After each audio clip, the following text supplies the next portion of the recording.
Cut my music, because we got to play something else. For the first time in 2024, Greg the Gold has made an appearance. Let's go!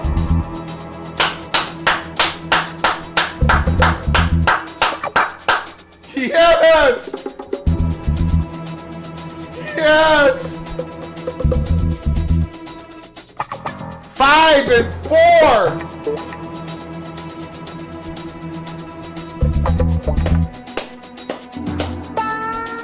Woo-hoo!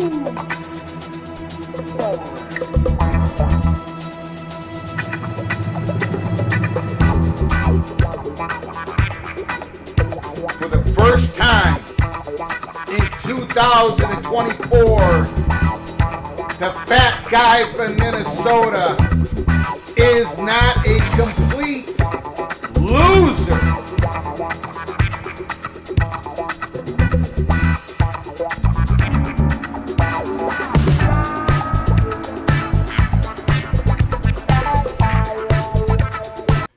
Okay, let's just go through that real quick. I went 5 and 4 last week. And I don't know why we did the Indiana-Nebraska game. That's not until this week. And nobody caught on. I did not caught on. You guys did not caught on. Whatever. The other 9 games, I went 5 and 4. I'm taking it. And I got Arizona State correct, Texas, LSU, BYU, Colorado. The PATC community went 4 and 5. You went Texas, LSU, BYU, and Iowa State correct. My record for the season is 29-44 against the spread. 29-44. That is horrible. The PATC record is 30-43. The community has a 1-game lead. The last 2 weeks, that lead has shrunk. Welcome to college football's Peek Around the Corner with your host, Greg Flugar. We cover everything in college football because we love everything in college football. And if you do as well, please subscribe to our channel. Smash the like button if you like our content. Share the video with your family and your friends. And if you want to donate to this college football rebel outpost, and it most definitely is, and we are going to get people upset with us tonight as well. If you want to support this rebel outpost channel with a donation, hit the $sign where you make a comment, and I will get you super chat as quick as I possibly can. Everybody is welcome. Even those evil badgers like Jeffrey Bell. By the way, Wisconsin's going to be a problem. We're going to be talking about Wisconsin. Wisconsin was mentioned in the Ross Dellinger article. Tawi Waka. I love that running back. I talked about him at the beginning of the season. And now because of the injury to RB1, Walker's getting the rock and he's showing everybody the juice.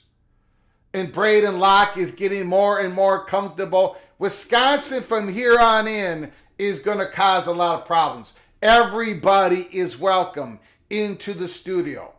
Even the evil Badgers. Even the evil Hawkeyes. Do not be afraid. Do not be afraid to be a legend with your comments in the chat room, with your phone calls later in the show. We've got a lot to get to. We've got a lot to get to.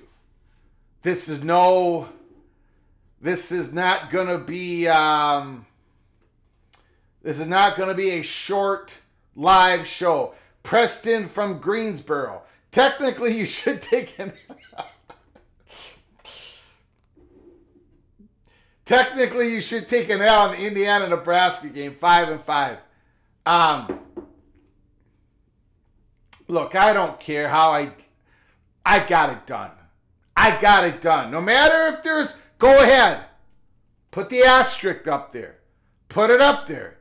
It ain't no matter. It ain't no matter. I'm going to take the 5-4 week. I need a win underneath my belt. I don't care. Review it. Do whatever you want. Send it off to some organization that keeps track of all this.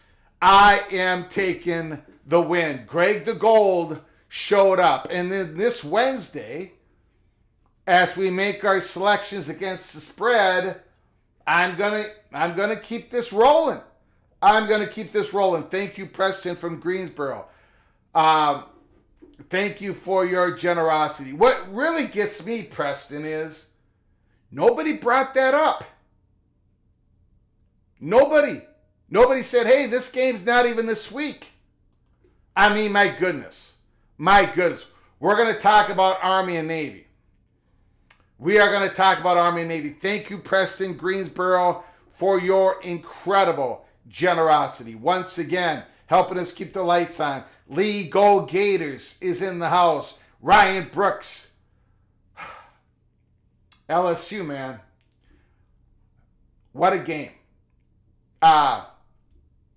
Nesmai throws a couple interceptions.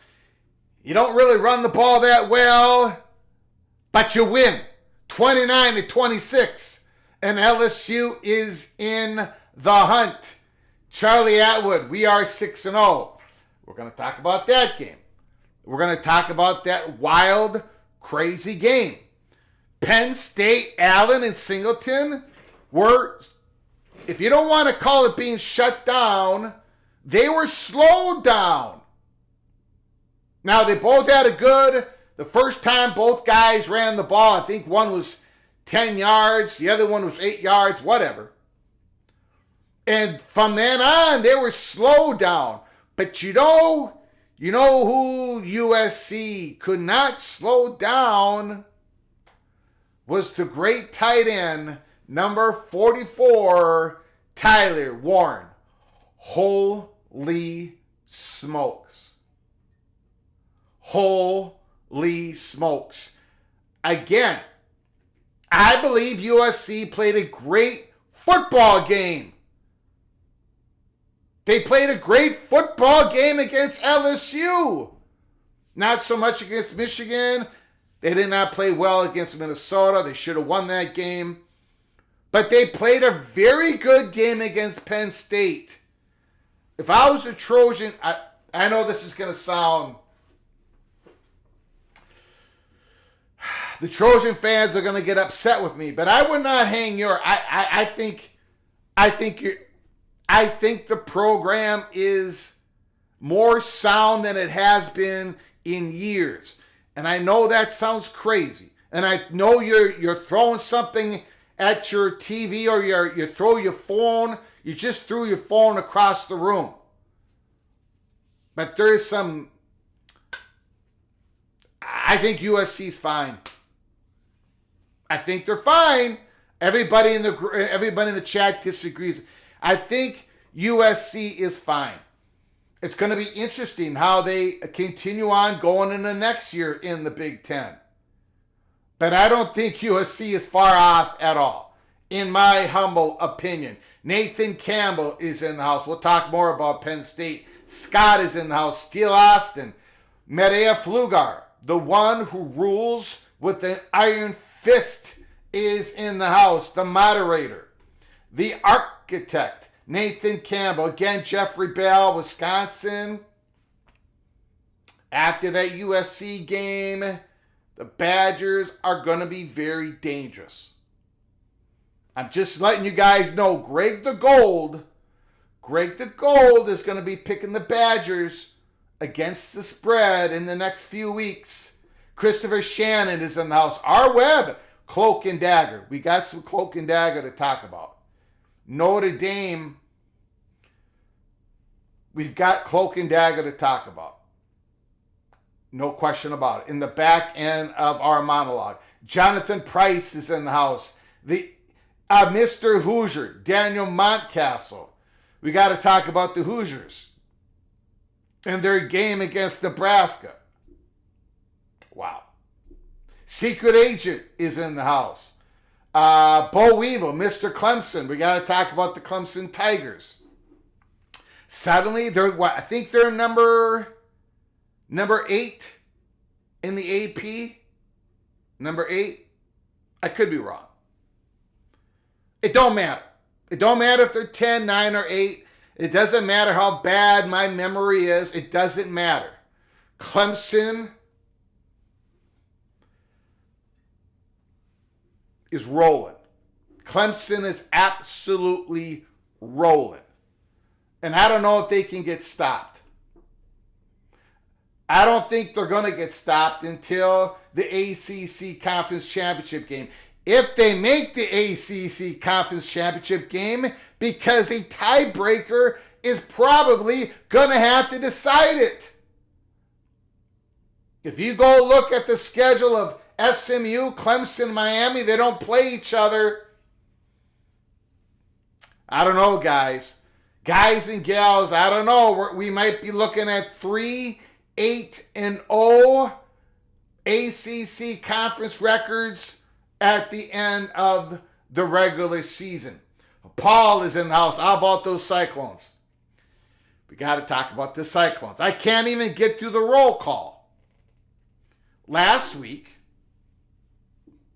I painted a vision.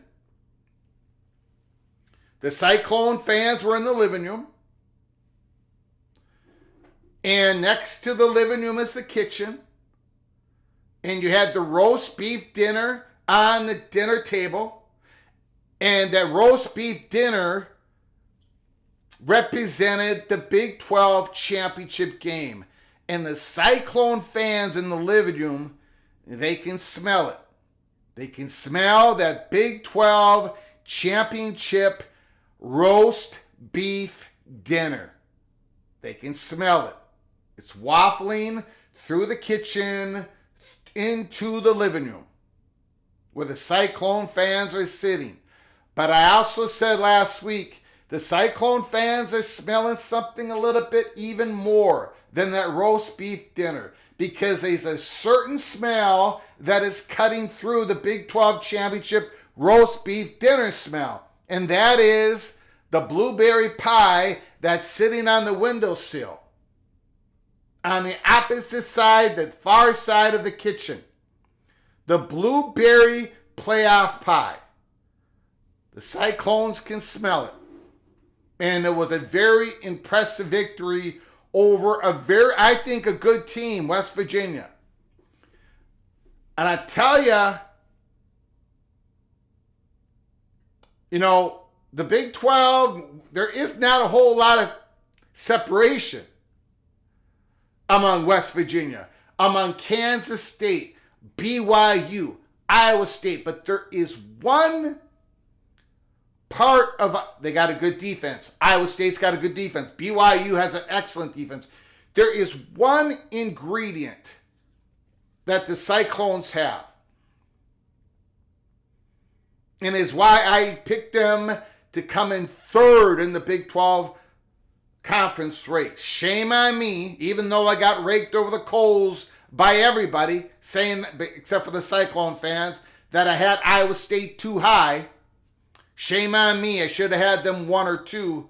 The one ingredient that separates Iowa State, I believe, from everybody else in the Big 12 is Rocco Beck, his complete calmness when he's under fire.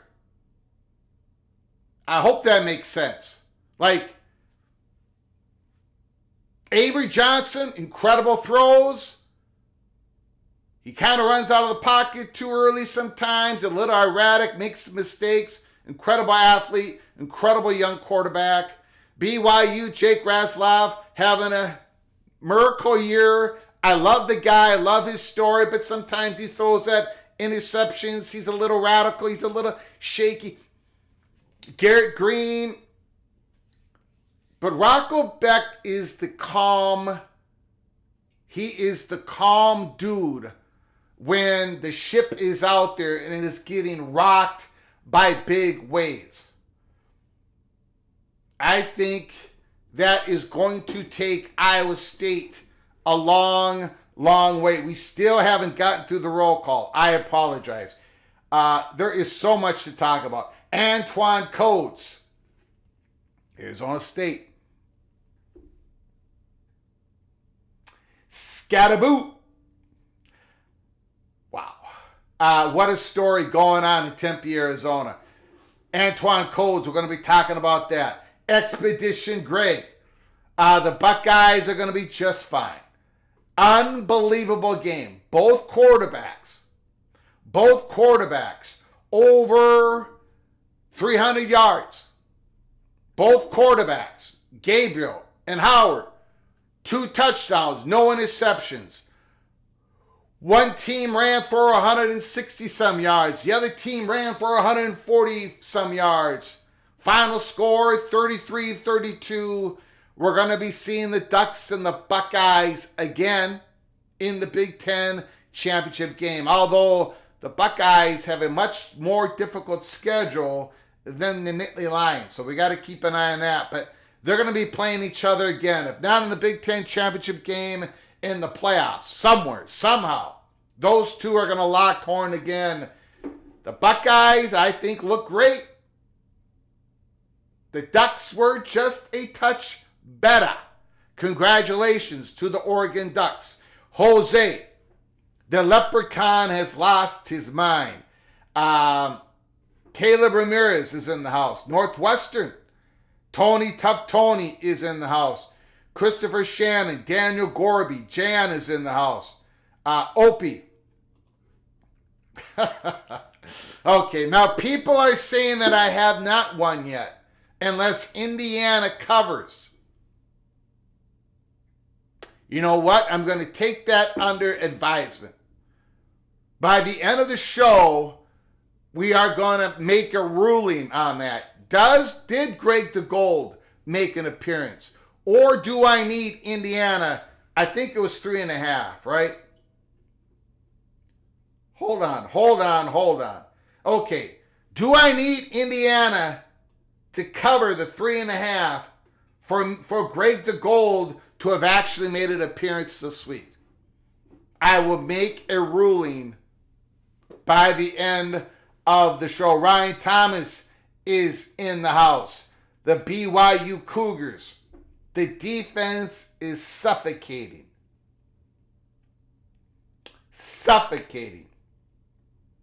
Jamie Thornton, don't pick the Hogs this week. Wow, people still do not believe that Greg the Gold is appearing.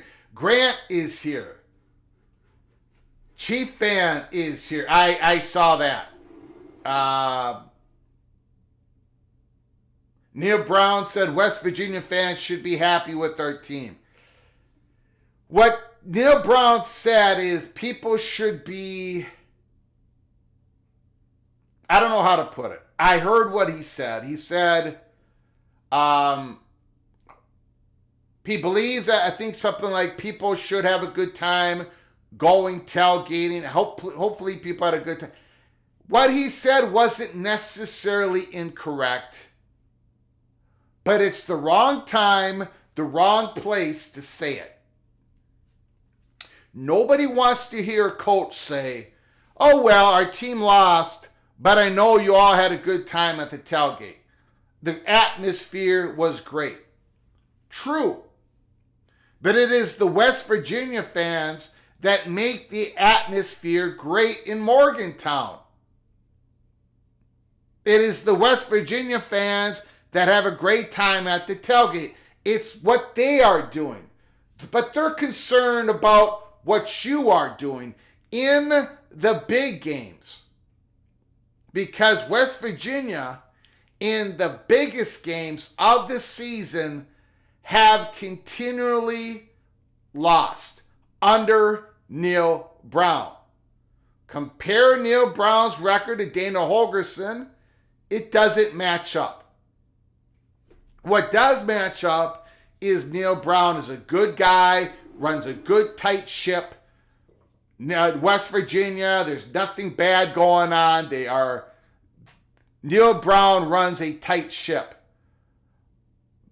So what he said isn't like completely inaccurate, but it was the wrong time, the wrong place to say it. Skaven, go big red. Nebraska has a big game this week against Indiana. Big game. Neil Brown needs to be fired. I don't know if West Virginia, if they're going to do it, it's going to be done at the end of the season. Daniel Montcastle, holy smokes. Look at the super chat. Thank you, Mr. Hoosier, for your incredible generosity once again to this program. I hope you picked Indiana. I did pick Indiana. Look at that. Montcastle wants me to pick Indiana, while the rest of you want me to go against your team. There's one person in this super chat, one person in the chat room who has faith in Greg the Gold. Only one person, and that includes the little general. There's one person who has faith in me, and that is Mr. Hoosier, Daniel Montcastle. Actually, the person that Daniel Montcastle has faith in isn't Greg, the fat guy from Minnesota, or anybody else. Daniel has faith in Coach Cignetti. And so does the whole Hoosier fan base. Unbelievable. unbelievable season for Indiana. And this might be the tip of the iceberg. This might be repeatable. Maybe not at this level, but Indiana Hoosiers football might have turned a gigantic corner this might not be a one-hit wonder, because Coach Cignetti is going to go wild in the portal. He's still going to build up that roster. You saw what he did in the portal last time. We shall see. Stephen Vitt is in the house. Richard Jones is here. The Oregon Ducks, an impressive victory. Mr. Buckeye, Jared Jones, MBM, Ryan Day.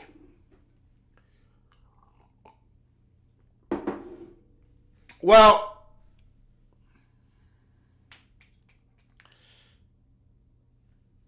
we'll talk more about the Buckeyes here in a little bit. We got to get through this. Lane Kiffin, Immaculate, is in the house. Mr. Hawkeye, again. The Iowa Hawkeyes are going to be a tough out the rest of the way. Ross Dellinger mentions Iowa. Hidden Hawaiian is here. Coy is here. Replica is in the house. Thanks for taking West Virginia. Stormy Cyclone, please take UCF. Marcus Williams, let's go, Greg. Keep up the good work. Thank you, Marcus. I appreciate it. Marcus Williams is a member of this channel for the 7th month. Holy smokes. Marcus Williams, you are officially knighted. Cloak and dagger. In Marcus Williams, Michigan Wolverines. You know, look, the Buckeyes are going to be a big favorite against Michigan when the game happens this year. But it's that pressure that Ryan Day is going to be under, because they definitely, most definitely have to win that game for Ryan Day to remain head coach of the Buckeyes. The Buckeyes are going to be the clear favorite. Michigan took a step back this year. Ohio State loaded up. But the Buckeyes are going to be going into that game at the end of the season with a whole bunch of weight on their shoulders. We'll see what happens. It's going to be high drama. High drama. Jimmy, thank you, Greg the Gold. You were perfectly cool on the Buckeyes. Oh, my God.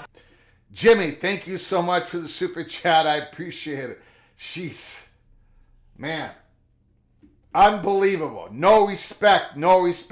Look, I think the Oregon Ducks at home in front of those incredible fans won that game on their own. They did not need Greg the Cooler's help. They did not need it. Spectacular win. It was a great game. They're going to lock up again. No question about it. Lee is saying this week is the week to pick Penn State. They're probably on a bye or something. I don't know. Gary's in the house. They have a bye again. Coach Sig wins. I know because I Googled him. Humble Bubble Duck. Appreciate it. Had a great time Friday night downtown Eugene. Buckeye fans showed out and we had a great time with them and during the tailgater and pregame. Really enjoyed the interactions with the Ohio State fans. Beautiful. It was a beautiful game, beautiful atmosphere. That was something else. And that's going to continue on. This year, next year, the year after. It's a beautiful thing. Anthony Carlson, Mr. Spartan is in the house. Me versus Echo Chamber is in the house. Okay, so what are we talking about today then? I appreciate it. Let me see if hopefully I didn't miss anything here.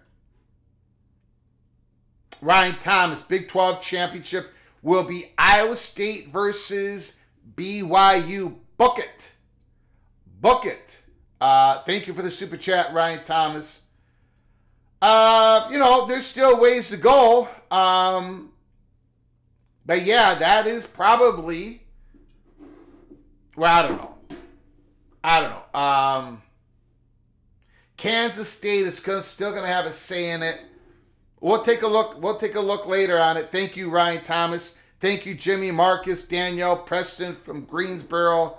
Thank you for you guys' incredible generosity. Appreciate it. I'm just going to go look.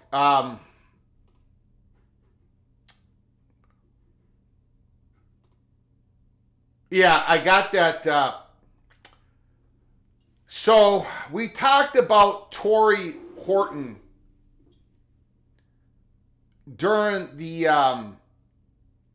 offseason. The great wide receiver from Colorado State Rams. He suffered a season-ending injury.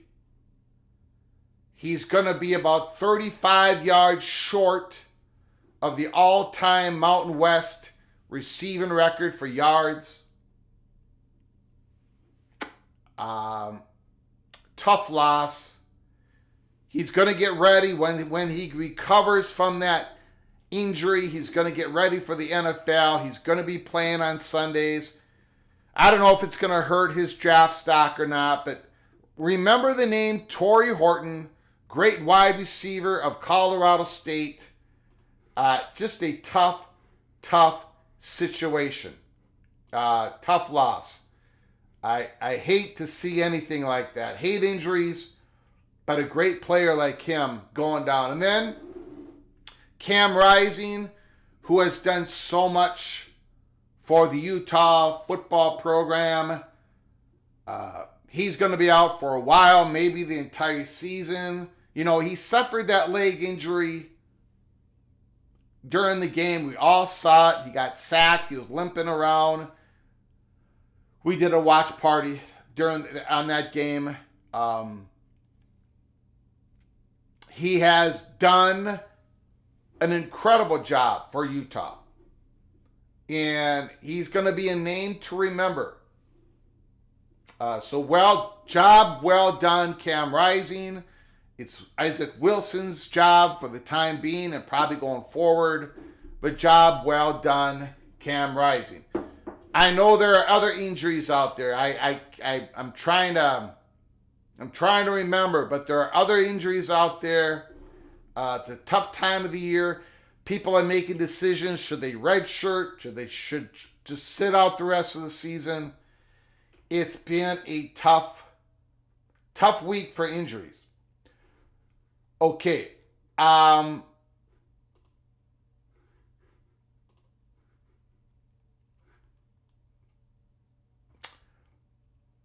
We're going to quickly go through the scores of last week. Just real quick. We're not going to spend, I already spent time talking about these games as we're doing the roll call. But let's go through them real quick here. And then we're going to get to I want to talk about Notre Dame, the Super League, and what we were told yesterday, Sunday. And I'm going to give you the information. Again, it all goes back to our live show on September 9th. We did a live show talking about what the Big Ten plans were. And we had that information nailed down in two different ways. And then it's all happened according to exactly what we said on September 9th. Everything is tied together. Notre Dame, this is where I'm going to get in trouble. I'm going to get in trouble. But Notre Dame can continue on as is. They can continue to be an independent football program, but there is really no more protection for Notre Dame. They're being squeezed. Before we use the term the walls are closing in on Notre Dame, maybe that was the wrong term analogy. Maybe I should not have said it that way. But there is no more protection. There's no more. The SEC is now most likely making their decisions with the Big Ten for the betterment of the SEC, not for the betterment of Notre Dame.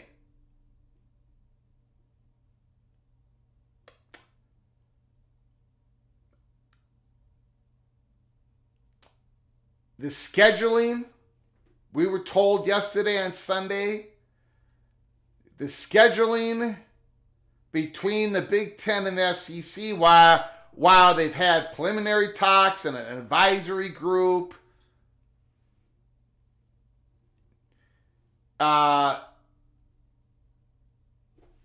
allegedly, I'm going to protect myself in this program, allegedly, it's way down the tracks. They don't know how exactly they're going to do it, but they're going to do it. The SEC and the Big Ten are going to have a scheduling agreement. They're going to squeeze more juice out of their media partners, and the media partners are going to be willing to pay that juice. And how does it affect further SEC expansion is an interesting part of this that we were told. But at any rate, the SEC is no longer protecting Notre Dame. Notre Dame was told no on Super League. Notre Dame knows it's going nowhere. I know that the Monty Show and others, I'll just stick to the Monty Show, have declared that the Super League is here. It's not here. It's not going to be here. Notre Dame has been told no. How do I know this? How can I be so sure? The same reason why we knew when we had the September 9th live show, when we said what the Big Ten plans were. The Big Ten is going to, just like every other conference, is going to squeeze as much money as possible. And that is having a scheduling, improving their scheduling, non-conference schedule, and it's going to happen with the SEC. We said on September 9th that the Big Ten was going to be shooting for 4 automatic qualifiers. They might have to settle for 3. Now that was reported months prior, but we told you all that was going to be again being pushed by the Big Ten, and you were going to hear about it within the next month, and it happened in triplicate. The reason why is because the Big Ten and the SEC do not want to worry about losses anymore. They want to have the toughest schedules possible.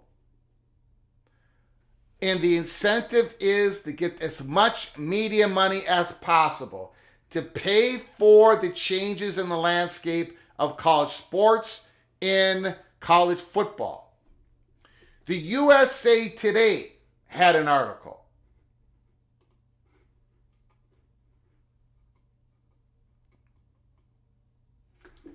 And it was dropped today. The SEC and the Big Ten are discussing potential scheduling agreement that could lead to a significant increase in media rights. The people who spoke on the condition of anonymity because of the sensitivity of the conversations say the two super conferences could face off in as many as 12 to 16 regular season non-conference games a year or more. The potential scheduling agreement is an answer to billions in lost revenues from the House legal case settlement. In what was told to us on Sunday, yesterday, it was the exact words of, the scheduling agreement is an easy answer. It's something that they both can control and do and get more money for their institutions.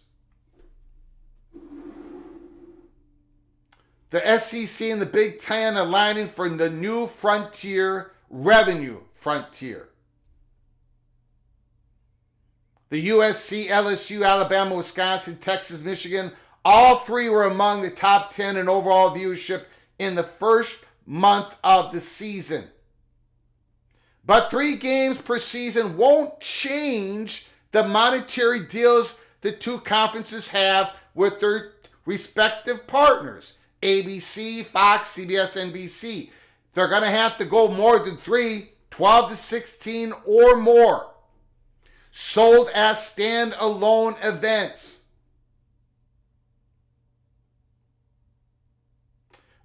There's a lot of hurdles to overcome, but officials in both conferences see the potential agreement as an answer to the rapidly changing financial landscape of college football.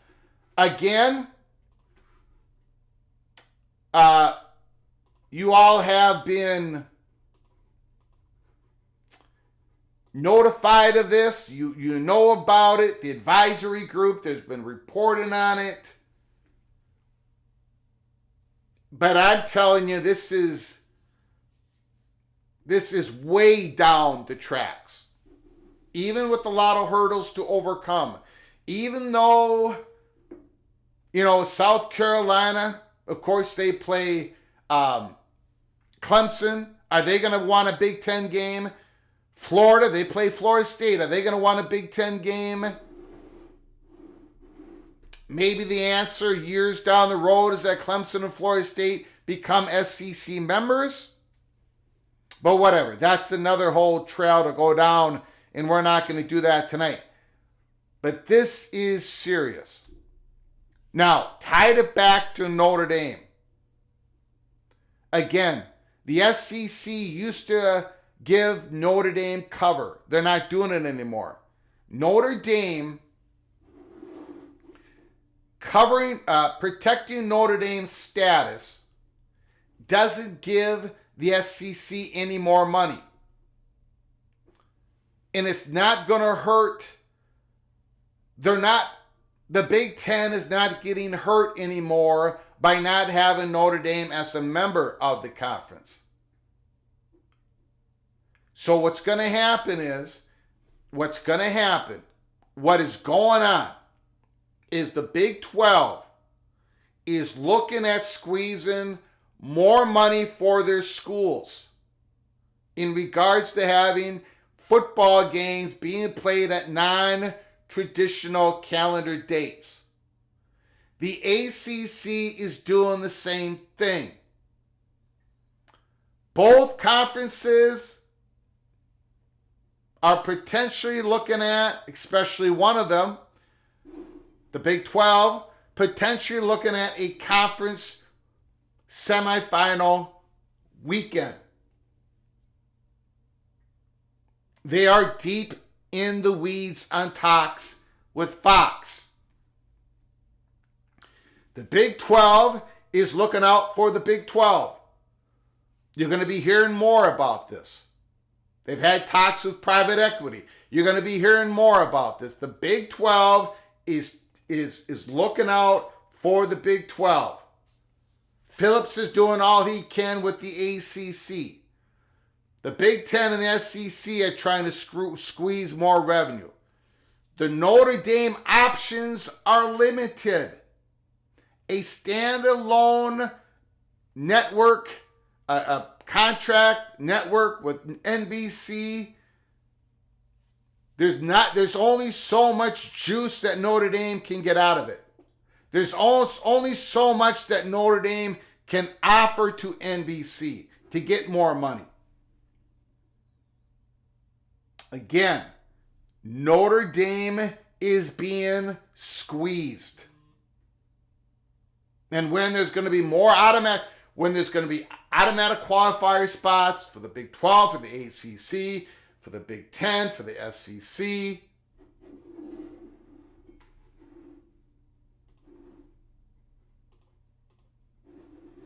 hold on one second. Hold on, everybody. Got to fix something.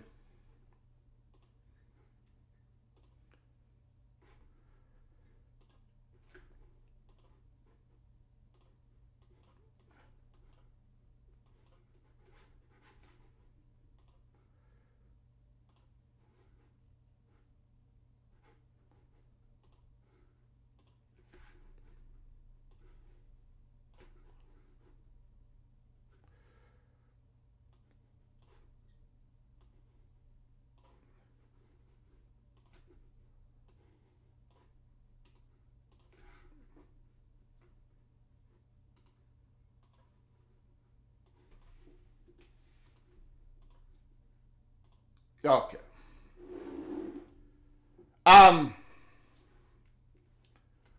I gotta fix one more thing here. Everything just going pear-shaped. Everything going pear-shaped.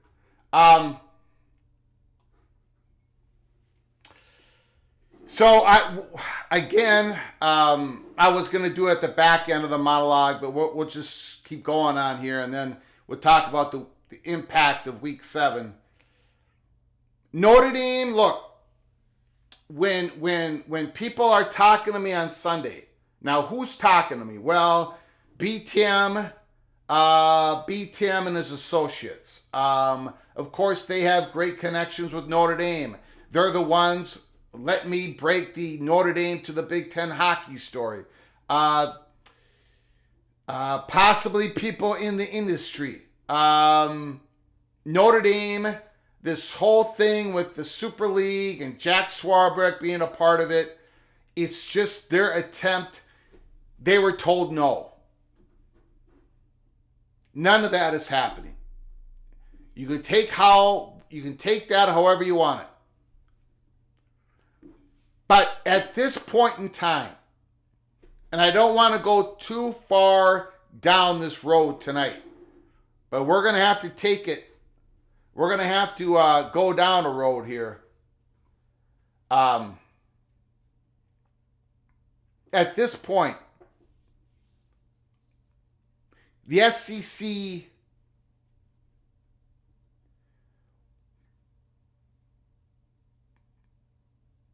wouldn't care.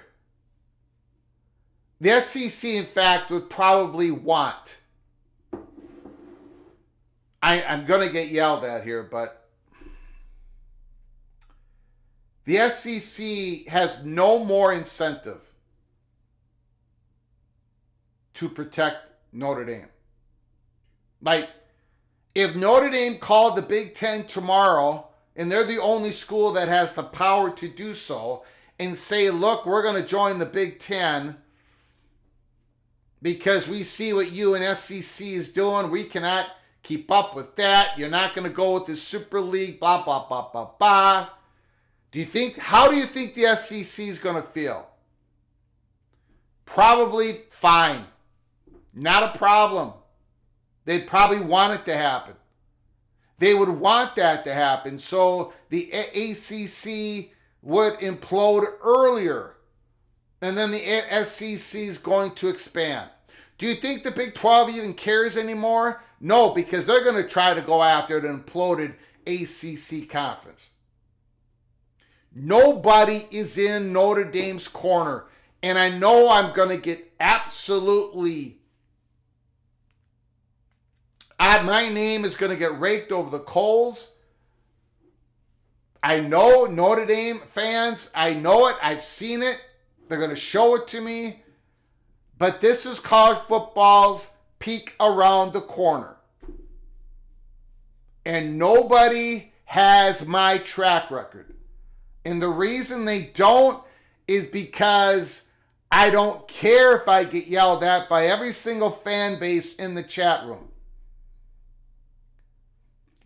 We got to give you the most accurate peek that there is. Notre Dame is on an island. SEC do not care no more. They have plans. The SEC has plans, and it no longer includes protecting Notre Dame, and at some point, that is going to get reported. You remember when I said in September 9th? Do you remember when I said on September 9th about how you're going to hear about this possible conference in tournament?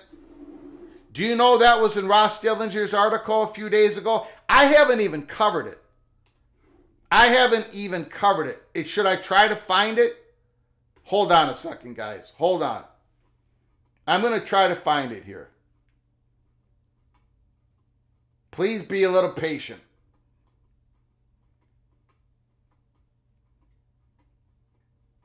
Because this is all coming from the same, you know what, I better do it this way. This is all coming from the same stream of information. They're getting it all right. And I'm not telling you guys anything that I'm not allowed to tell. I'm not burning any bridges. I'm just telling you. Hold on a second. Hold on. I don't even know when I did this. I think I sent it off. Hold on. Here we go. So, September 9th, we talked about this, conference tournament. Flex weekend, semifinal weekend. I talked about how conferences with media partner or media partners are having deep discussions about it. I also said the Big Ten is not having deep discussions, but they've been talking about it for a long time. They're not ready to go with it. They're not. But part of getting the automatic qualifiers, it all ties in. The SEC and the Big Ten don't worry about their losses. I told you on that September 9th that the Big 12, I didn't say the Big 12, but I said there was a conference out there. It was the Big 12 that have had deep discussions about a potential Final Four semifinal weekend. And I said at some point in the next couple months, somebody's going to report on that. Well, it finally happened on October 10th. That was 4 days ago. I haven't even talked about it because we've been talking football. Well, tonight, look, Ross Dellinger, I took this out of his article, but it's clear at the end of the road, a guaranteed for more spots in the playoff, multiple automatic qualifiers per league maybe, which permits them to play tougher regular season schedules that gets more money into the coffers and paves the way for perhaps a conference playing tournament into the college football playoffs at the regular season. All of that generating more revenue for schools at a time when administrators are clawing for cash in the age of athlete revenue sharing. That was in Ross Dellinger's article, October 10th. We told you on September 9th. Nobody else was talking about it. Nobody else even said a word about it. Nobody else said a peek about it. But we gave you the peek around the corner. Again, when this happens, and it might not happen next year, it might not happen the year after, but when it happens, when these conferences go to a semifinal weekend or a tournament,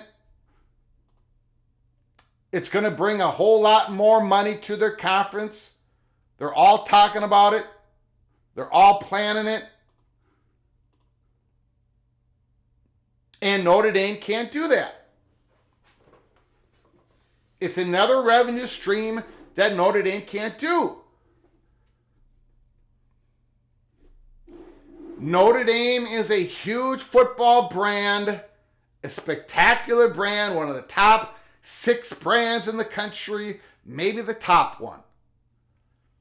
But they're being squeezed. And I'm giving you the peak. And I'm going to get raked over the coals. But the SEC doesn't give a damn anymore. And at some point, that's going to be reported. And this is one of the big reasons why I said on June 15th, slow down, you move too fast. On Big Ten expansion, on SEC expansion. It is why Petitti and Sankey left the Holy Smokes Theater. Notre Dame was told no on the Super League, and they're being squeezed. How they're going to be able to keep up in the years ahead. They pulled a rabbit out of the old hat when they got this NBC deal. But nothing is staying the same. The Big 12 is doing all they can to elevate the money that comes into their athletic department coffers. ACC, they're strategizing right now. The Big Ten and the SEC is looking out. They're looking out for themselves by working together. In Notre Dame, nobody is looking out for Notre Dame anymore. Except for Notre Dame. All right, so that's what...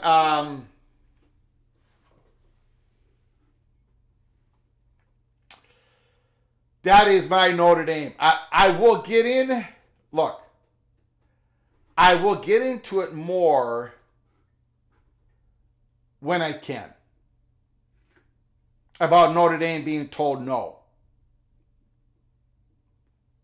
At some point, somebody's going to report something about that. I don't know if that's a month from now. I do not know. Just like when we reported everything we reported on September 9, well, it's all come out. Notre Dame does not have the SEC protection anymore. That is going to come out. Okay, so I'll take your phone calls later in the show, and you can tell me how wrong I got it all again. Let's get into what happened last week. Texas rolled over a very limited Oklahoma. We talked about Ohio State, Oregon. Both quarterbacks over 300 yards. Incredible play. Both teams running over 140, 150, 160 yards. 32-31. A spectacular game. Everybody saw it. It had record-breaking viewership for NBC. An incredible football game. Dylan Gabriel came back after a shaky outing. He was spectacular. What else can you say, man? The Ducks, in my opinion, should be the number 1 team in the country. Texas should be number 2. Big win for the Ducks. Big Ten win for the Ducks. They are in the old catbird, the cat-duck seat. And the Buckeyes, well, let's take a look here. The Buckeyes' schedule. They got Nebraska, Penn State, at Penn State. And they're at home against Indiana, at home against Michigan. So they got a little bit of they got a tough schedule. They should be okay. They should be okay. Penn State, USC, again, I think this was a spectacular game. We did a watch party on it. Tyler Warren, what was it, 17 catches? Drew Aller, he came to play. He got it done. The running game was slowed down. Penn State's defense had a hard time stopping the Trojans, but yet Penn State still won on the road. Tip to the cap to Kotelnicki, the offensive coordinator. Tip to the cap to Mr. Drew Aller. And of course, Coach Franklin. This, for me, was a more positive win for Penn State than a negative loss for the Trojans. Georgia, I don't know what's going on. I have no idea what's going on with Kirby Smart pushing a guy on the sidelines. Georgia is this is not Georgia. This has not been the Georgia team. I hope the Georgia Bulldog fans that are part of the PATC community can explain to me on a phone call tonight what is going on with Georgia. This is not the Georgia team of the last few years. Same with Alabama. I mean, holy smokes. If Sellers would have seen those two wide open wide receivers on the left side of the field instead of throwing that last football pass that he did, and they would have gotten a first down, South Carolina might have been the victor in this game. What is going on with Alabama? And why they still didn't drop in the poll. Tennessee, maybe we got a little bit too far ahead of ourselves on Heisman Nico. He's definitely not in the Heisman race anymore. Maybe the redshirt freshman needs more time. But this Tennessee offense is struggling. The O-line of the Volunteers is struggling. And I don't know if it can be solved. LSU. Nessmeyer, 2 interceptions. The run game gets slowed down. But they still defeat Ole Miss in overtime. What does that do for LSU? Holy smokes. At Arkansas, at Texas A&M, in a home game against Alabama.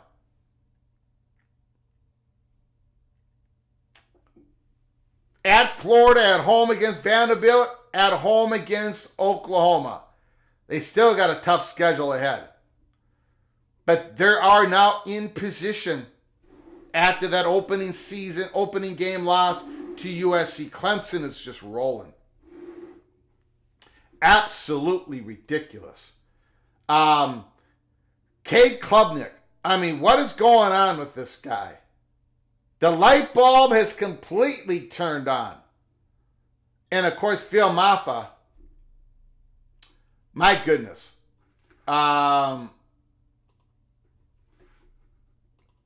incredible.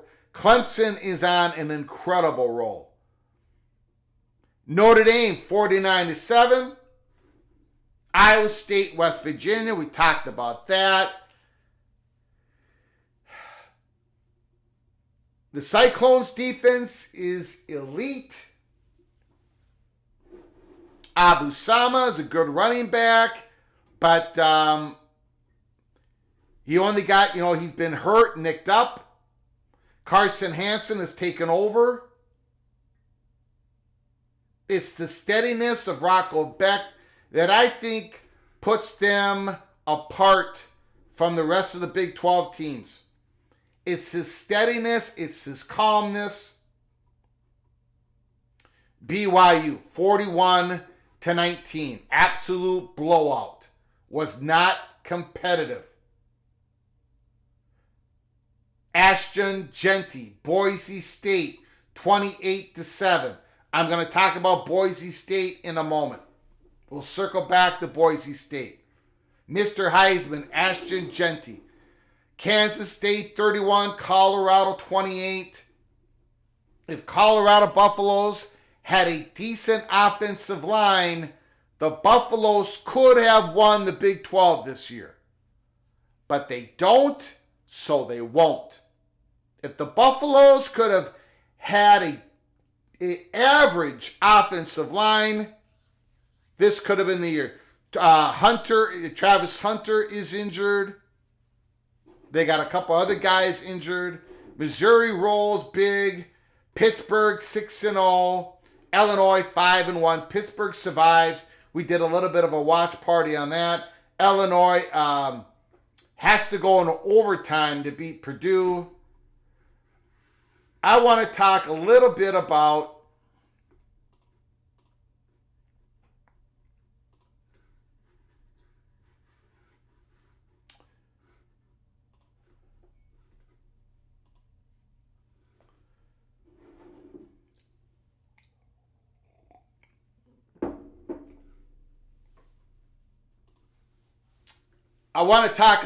about Boise State.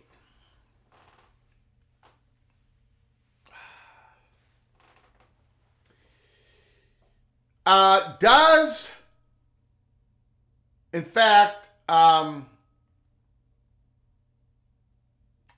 Boise State control their own destiny? If they win the rest of the games in the Mountain West Conference, in which one of them includes UNLV, and they win the Mountain West Conference champion, does Boise State control their own destiny? They're the top-rated G5 school right now. If they win out, do they control their own destiny? I don't think so. Tony says yes. BJ says no. I don't think so, but it becomes very interesting. Look at what is going on here. I want to spend some time on this, and then we're going to get to your phone calls. Army is 5-0. Navy is 3-0. And there's nothing fluky about this. They are pounding teams, right? They are pounding their fellow G5 opponents. Army schedule: East Carolina, Air Force, North Texas. No offense to any of those three programs, but Army is going to be a favorite, a decisive favorite in those games. And then they are at home against Notre Dame. Okay? Navy.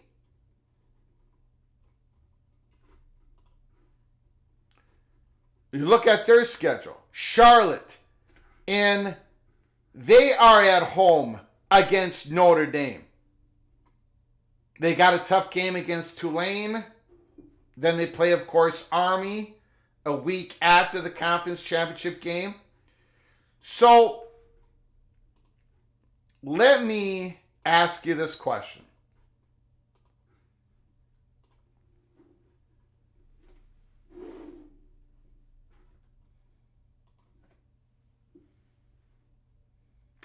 What if Army or Navy pulls the upset on Notre Dame? And either team, okay, let's say Navy pulls the upset. And then what if Navy goes on undefeated? They beat Army twice. They beat them in the AAC championship game, and then a week later they beat them in the Army-Navy game. Or use Army as an example. Either way, stay with me on this. If Navy goes undefeated, with the Notre Dame victory, would they be placed higher rated than a one-loss Mountain West champion?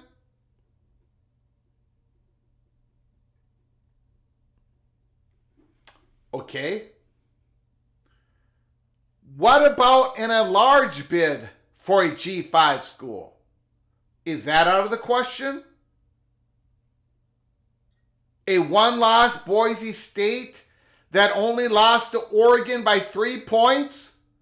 What if Oregon goes all the way? What if they're undefeated? What if they win the Big Ten championship game? Let's say you pick an undefeated Navy as your top G5 champion. Do you leave Boise State out? Okay, so what you're saying right now is, Greg, you're crazy. You're crazy. Your cheese have slipped off your cracker. Yes, it has. I know it has. I've been a Golden Gopher fan for 56 years. I am not walking into the studio as a mentally healthy, emotionally healthy, spiritually healthy college football fan. I've been beaten down. I get it. I'm crazy. But you don't think that Army and Navy, either one of those teams, have a chance to pull off the upset against Notre Dame? Notre Dame lost to Northern Illinois. Okay? Notre Dame has looked impressive since then. But Notre Dame's weakness is against the run at the interior of the defensive line. And when you're playing against an option, you need your defensive backs to come up and make the tackles. And an outstanding, one of the best, if not the best, I'm just going to say one of the best, because I don't want people to get upset to say their cornerback is better, but one of the best secondary players in the country, especially tackling, who can come up and make the plays, is Notre Dame's fighting Irish Benjamin Morrison, on everybody's All-American list. He was an All-American last year.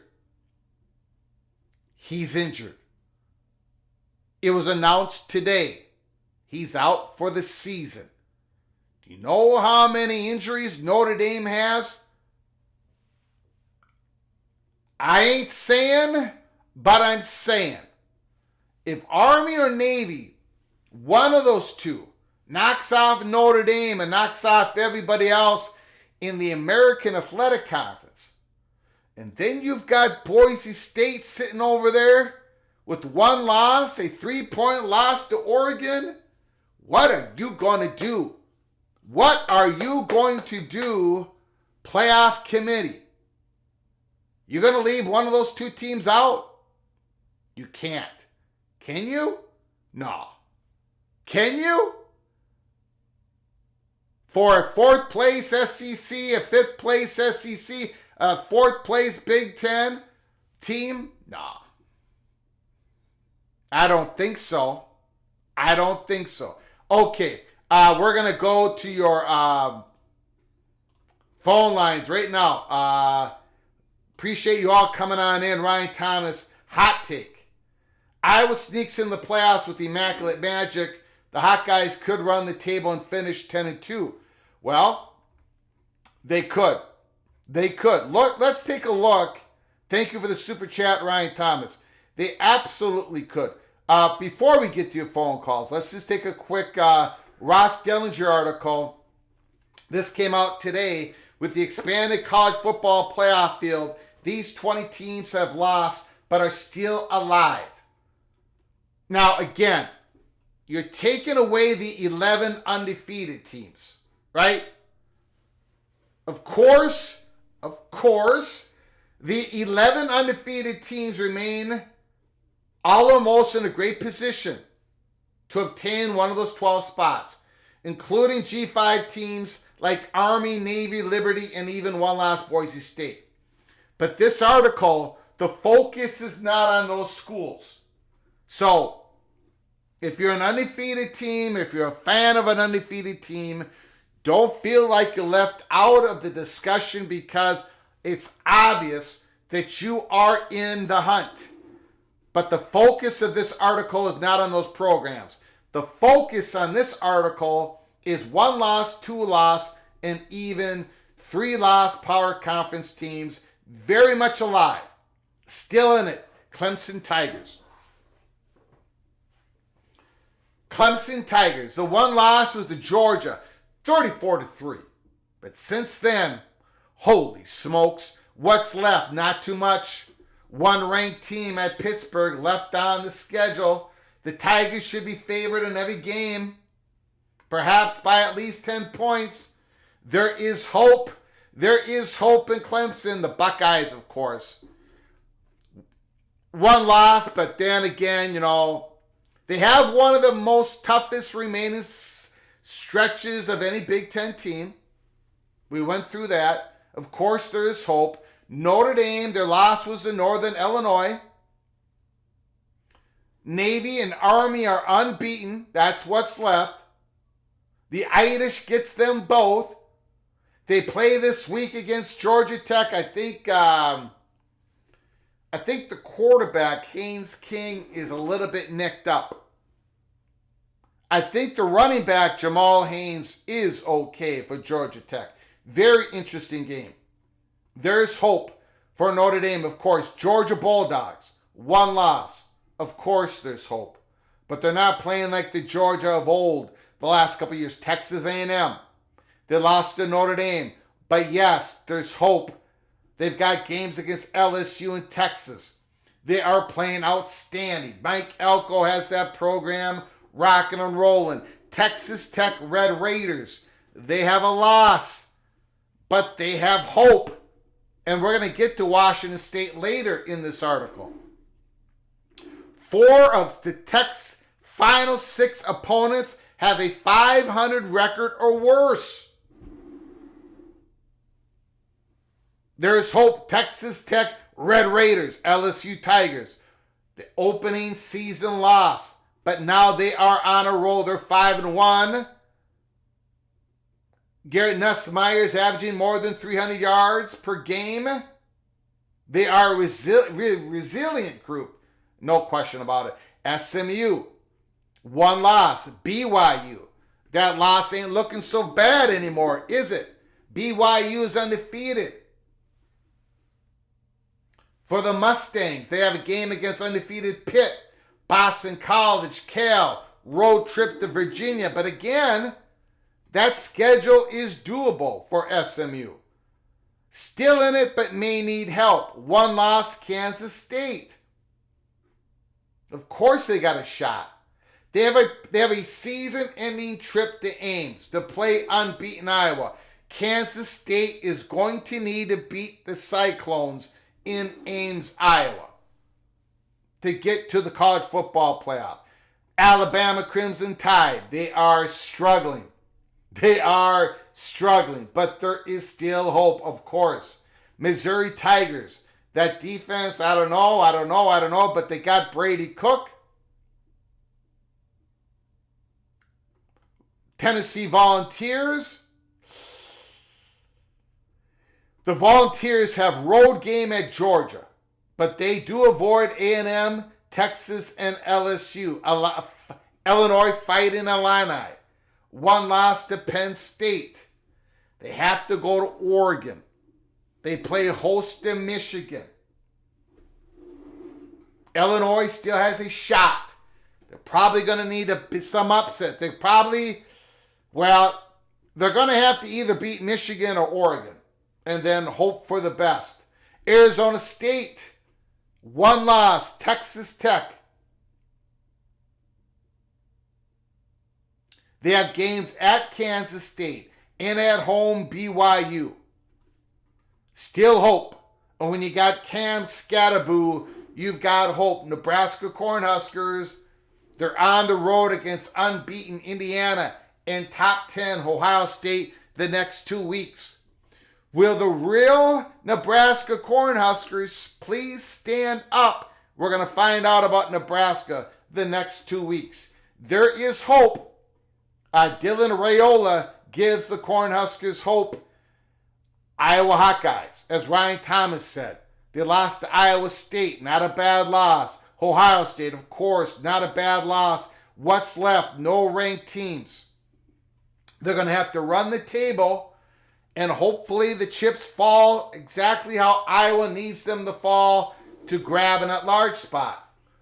But, again, would the committee take the Iowa Hawkeyes over a one-loss Boise State or over an undefeated Navy or Army if there isn't an undefeated Army and Navy for an at-large spot?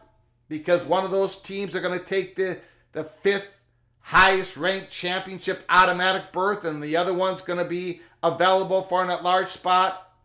Iowa Hawkeyes still have a shot. Ole Miss still has a shot. There is hope.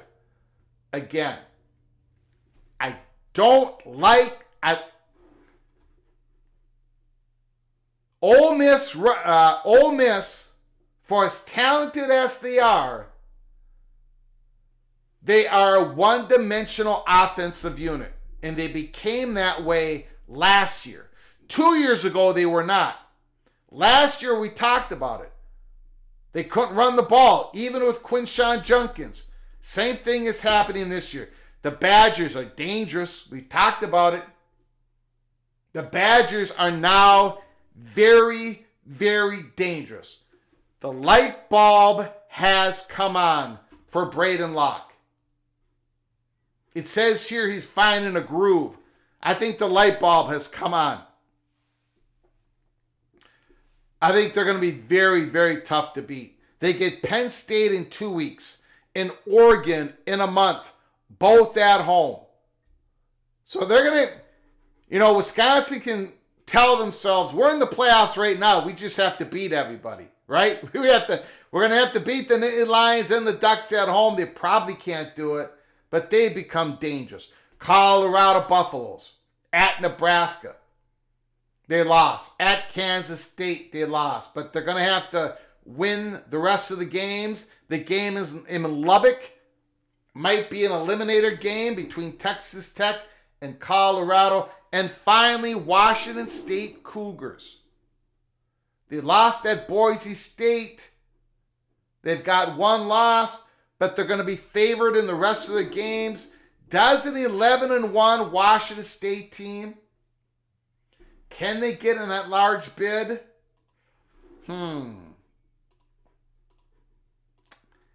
Could be a tough road to hoe. But you can't count them out. You can't count them out. Okay. Now we're going to get to your phone calls. Thanks for being so patient with me. Talk about anything you want in last week's games. Talk about anything you want coming up this week. Week 8, whatever you want to talk about in college football, the floor is yours. 763-260-1333. 763-260-1333. Cam Rising's injury has been unfortunately deemed season ending.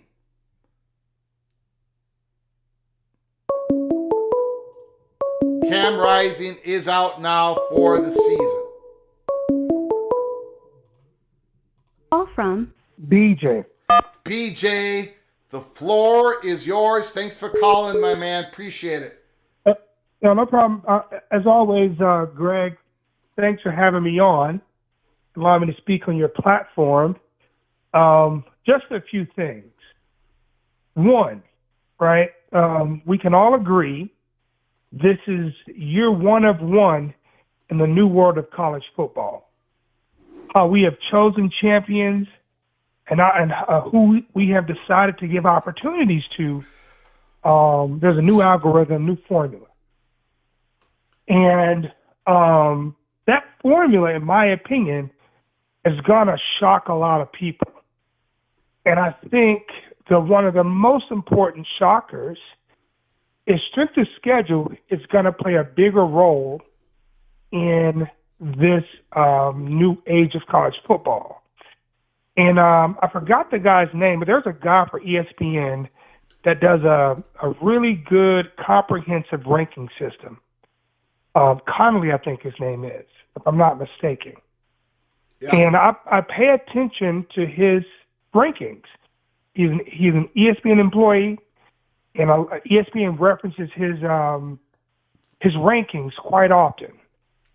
And in that ranking, it is heavily weighed with our two teams.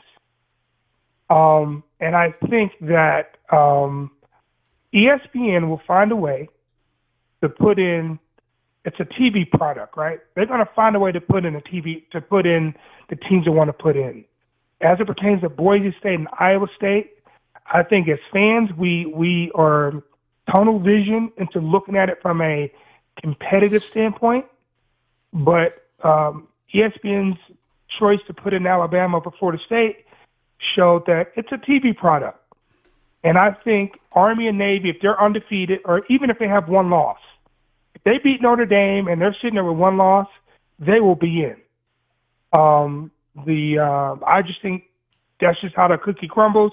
People want to see Army or Navy playing in a college football, playing in a college playoff game. And you can correct me if I'm wrong, give me your opinion if you want, Greg. But I just don't see an Army or Navy team with a victory versus Notre Dame and another victory versus a one-loss Surface Academy. I just don't see them being left out. And for two is, as I look at the teams, if you take bias out of it, we all have bias towards teams we like, conferences we like. If you take bias out of it, the best team this year has been Clemson Tigers. They have played one horrible half of football. Against Georgia, it was 6-3 at the halftime. They got worn out and blew out in the second half. If you take that second half versus Georgia, they are outscoring opponents by 40 points a game. And I think they should be rewarded for their production. I do like, even though Kansas State is not in the lead seat for the Big 12, my eyes tell me they are the best team. I know that game against BYU, they looked horrible, bad turnovers, but looking at that team defensively, offensively, I think they're really good. And I think Kansas State and Iowa State are very similar, with the difference being I think Kansas State offense is just better. Iowa State's offense is too inconsistent to me, and they usually ride their defense, and I think you're going to have to score points in order to be like a conference champion. But that's all I had to say about this week's or today's topics, and I want to hear your opinion, Greg. You got it. I appreciate it, man.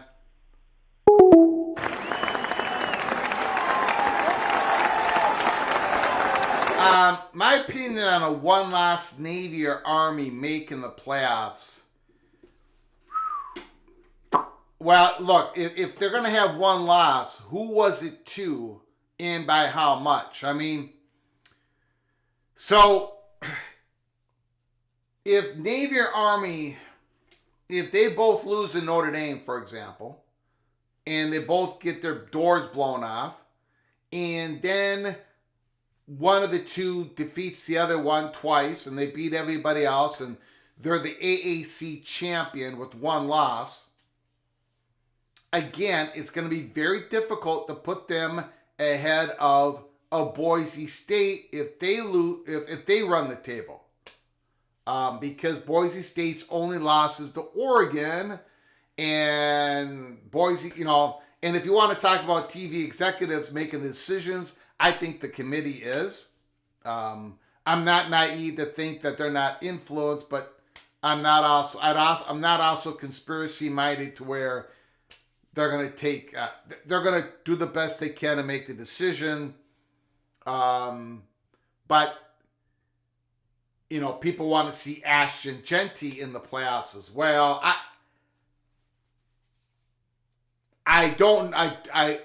I think the chances drop significantly for Army or Navy if it's all dependent on what their loss is, right?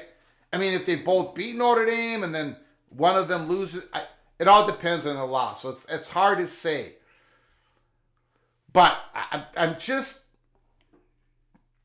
not trying to, like, I don't even know what the line, if there's a future line out there right now for Navy versus Notre Dame. They play here in a little bit. This Navy team, this Army team, this is not fluke. I mean, this is not like, these are the best Navy Army teams that they've had in a long time. So if one of them runs the complete table and upsets Notre Dame and runs the complete table, we're going to have a situation on our hands that we did not expect if Boise State runs the table.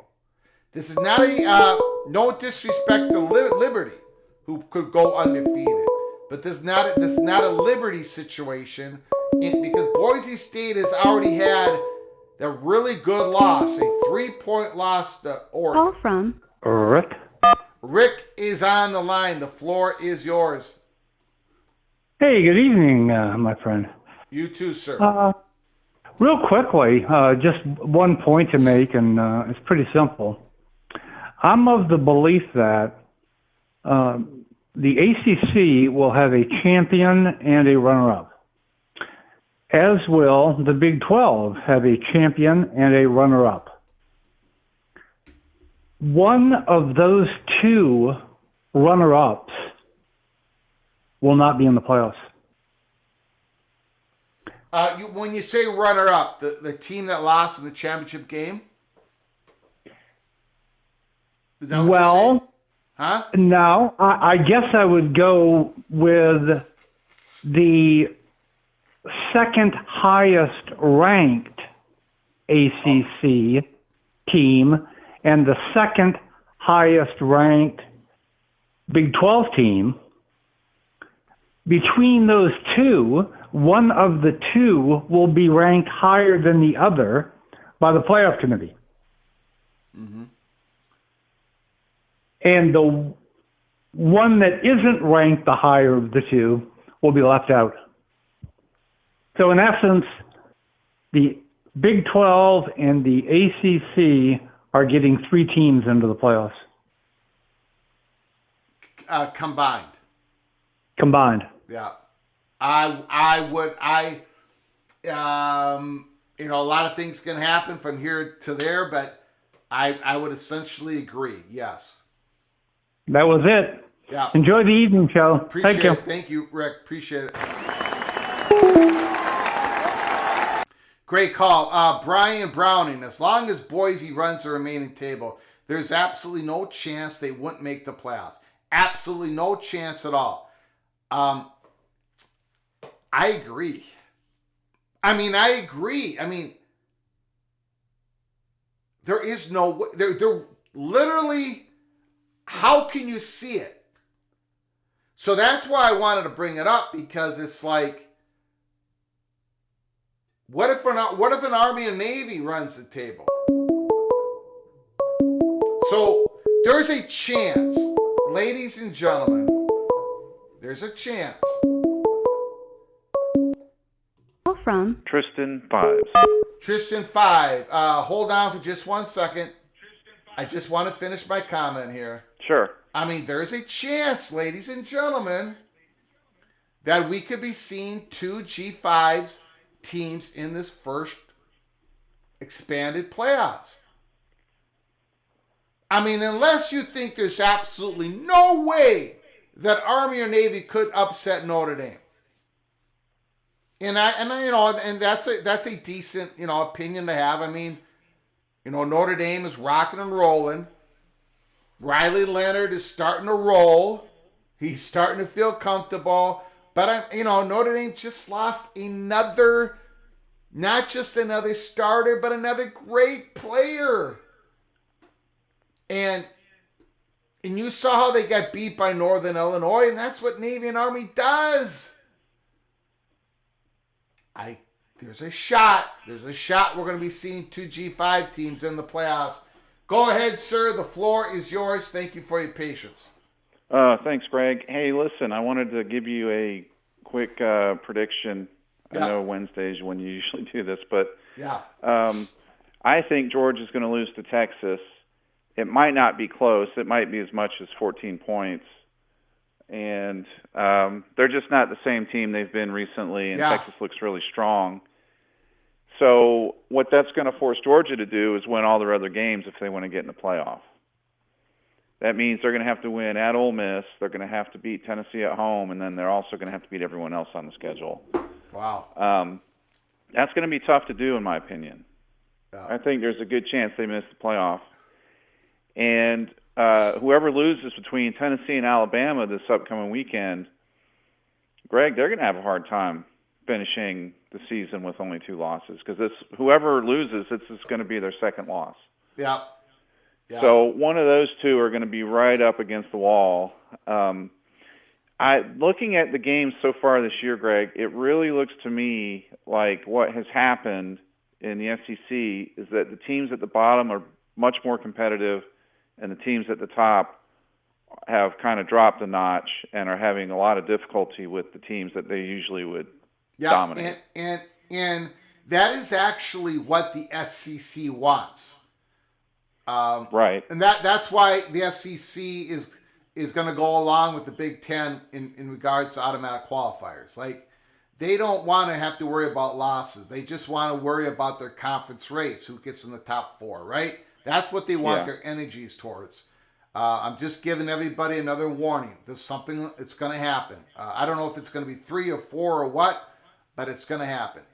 They want these conference games to be competitive and upsets and what have you. Yeah, and it's very much, I mean, Greg, I would characterize it as the NFL model, really, if you're going to make a comparison, right? Yeah.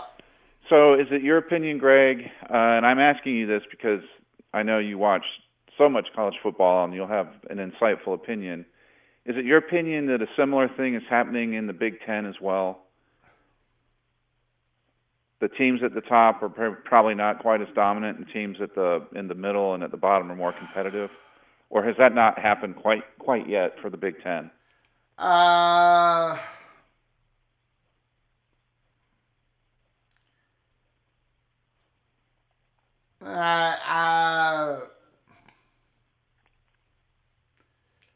don't know. That's my answer. I don't know. I don't know. I don't know. And it's going to be interesting with this, every team in the Big Ten and the SEC and most teams in the Big 12 and the ACC with the salary thing, right? With this $22 million, $23 million. I'm wondering, and I'll throw this question back at you. I'm wondering, even when the bottom teams of the SEC, the bottom teams of the Big Ten, the bottom teams of the Big 12, the bottom teams of the ACC, let's say they have a decent year, they got a couple guys who become stars, nobody expected them to become stars, they were low 3 stars in recruiting ratings, but, they blossom, right? Yeah. And then these teams, they lose these guys, right? They lose them. I mean, that's what, I'll just give an example for the Gophers. We got Bucky Irving. He was incredible in his freshman year for the Minnesota. Oregon, in the middle of the night, offers him a whole bunch of money before he went into the portal, and then he became a Duck. Right. Well, now with this direct payment from the schools to the athletes, up to $22 million worth, I'm wondering if the middle to the bottom of the SEC, the Big Ten, the ACC, and the Big 12 are going to be able to load up and be able to keep their stars, right? They're going to offer them a good chunk of money. And this doesn't have to do, outside of the collective, this has to do with the athletic department budget. Like, they're going to be able to offer their top 2-3 players and make sure they keep them. And that helps them going into the next following year. Like, the big guys, the big guys still going to have advantages in recruiting, but are they going to be able to poach as easily as they've been doing the last 10 years? I don't know. I'm going to say no. Yeah. And here's my thinking on this, and I might just be out in left field, but the way I'm analyzing the situation is I think we have to wait and see what all of the Supreme Court decisions are going to end up being. Yeah. Right, because they're essentially redefining the relationship between the student athlete, or I should say the student employee, and the universities. And we have to wait and see what those decisions are.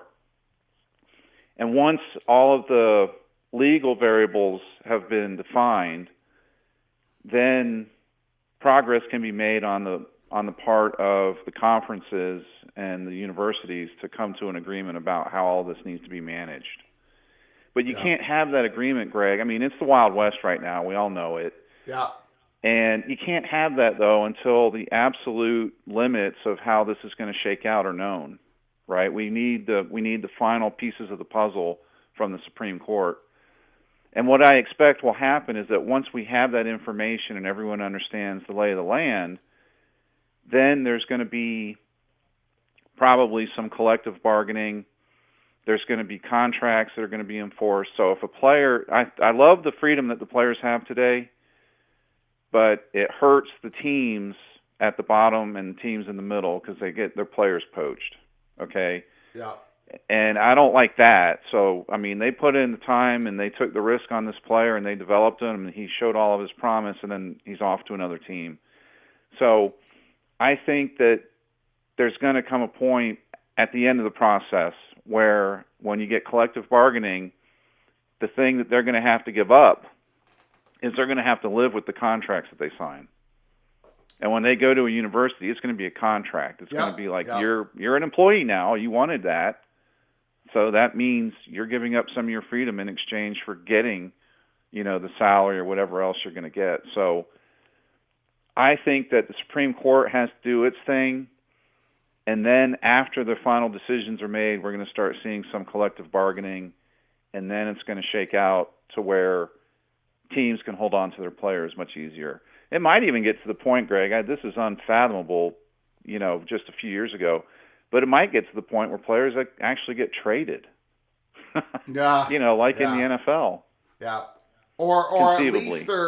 least their name, image, and likeness contract being sold, something like that. Right. Yeah. All of that kind of stuff. Yeah. Hey, listen, I don't want to take up too much time, but I got a rant. Got it. For just 10 seconds here. Got it. Billy Napier put a good team out on the field and miscoached it against Tennessee. I mean, goodness gracious. 3 trips deep into the red zone and you get 0 points. Oh man, Greg, these guys, they don't know when to go for it on 4th down. They don't know when to kick the field goal. They don't know all of these mistakes they keep making over and over again. And it almost bit Oregon with those 2-point conversions. Yeah. Yeah. Right? Like, come on, just kick the extra point, man. Save the 2-point conversions for later on. But anyway, listen, I just had to say that. These coaches, man, they're losing games on these decisions. This is terrible. Yeah. Yeah. I agree, sir. Yeah. Hey, listen, keep up the good work, and I'll talk to you later. Appreciate it. Great call. All right, thanks. Bye-bye.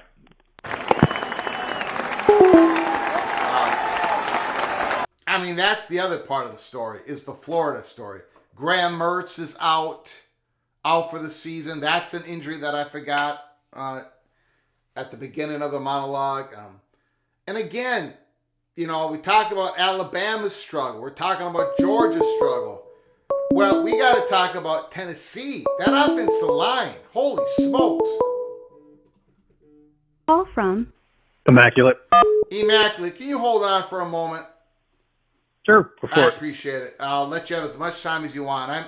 I just want to, again, I love the comments back and forth in the chat. Some people, Lorenzo Haynes is saying no chance 2 G5 teams make the playoffs. Absolutely none. Other people are questioning Boise State's resume. Well, let's take a look. They lost to Oregon, had Oregon by 3 points. Okay? They beat Washington State by 21, and Washington State might end up not probably, but they're favored. They're going to be favored. Washington State could end up 11-1. Okay? They're going to be favored the rest of the games. So their resume could be a 3-point loss to Oregon on the road.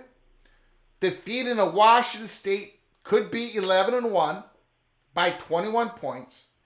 And if they're gonna run the table, that means a win over UNLV, who most likely could finish the season at 10-2 with multiple Power 5 conference wins. And then a win against Oregon State, and then probably another win against UNLV in the Mountain West Conference. I don't know how you keep Boise State out, and then I don't know how you keep an undefeated Army or Navy out if one of those teams should happen to upset Notre Dame and run the table. I think there's a chance. Is it a favorite? Is it the chalk? No. But man, oh man. Now, Brian Browning is predicting both Boise State and Washington State. I think Washington State's road is a lot more difficult. I don't know how Washington State would make it over a one-loss Navy or Army. But anyways, Immaculate, thanks for your patience. The floor is yours. Well, shoot, what do we talk about? I mean, there's a lot, but yes. Yeah, I tend to agree. I think one of the big stories right now is we really need to, as a whole, everyone kind of decide, what do we want to reward? Me personally, I want to reward what happens on the field. I don't want to reward recruiting. I don't want to reward, what goes on off the field. That's all important, and it's good to keep an eye on that and pay attention to that. But how many stars are on a team, and then what ranking that team gets at the beginning of the season, that just needs to stop mattering. I think we're finding right now in an age where what happens in practice matters. And sometimes getting too many good players means you can't do as much in practice. Because you're worried about scaring guys off so they go somewhere else for NIL. Yeah. And I think number one and number two examples of this are Army and Navy. And number three example, I'm just going to say, is Iowa. Yeah. And I think that this is where a lot of programs are going to have to look and say, this might be the unforeseen counter to these major, lineups. You have to be able to play ball. And it's going to be interesting. I'm really looking forward to those guys against Notre Dame, seeing how they stack up. I think that's going to be very telling for the future. Yes. But speaking of Notre Dame, they've got a big decision to make on their hands. I'm not one that particularly thinks that they have to go to the Big Ten, but they need to decide what they're going to turn the ACC into, because I think that they're going to have to join one or the other. They're going to have to decide what they want to do in the future. I mean, granted, money might be bigger with one of the decisions, but one of the things I think that is becoming very evident to everyone kind of assumed in the past, not necessarily rightfully so, but it was the zeitgeist is that money matters. It matters more than anything. And I think folks are starting to realize now that, control might actually be more than money, because once you give up control, you give up a lot of reins on that money on what can be done to you. So I would say we might still see them decide control, and they might go with the ACC, because we've been talking about conference playoffs coming in the future, and it's always kind of been a far off thing. Like, okay, I know, we all know Immaculate says that, and not really anyone else agrees with them. But now we've got, straight media talk about it. Not, this might, maybe. No, this is what they want. And for people who may not understand why that would be, well, it's always been that. It's always what they've wanted. You gotta remember, these are people. They are in these boardrooms having these arguments constantly, nonstop over the CFP. And I know most people are just looking at the money that's involved with it, but these are people. And that's a massive annoyance. And if they can find another alternative to that, or it's not an annoyance, where they just go in, make a deal, it's for a huge pile of cash, and they have 100% control over it, once again, it's about control. So do you think we are at that stage now where this type of information is going to start coming out, where people are going to really start to understand what the future is?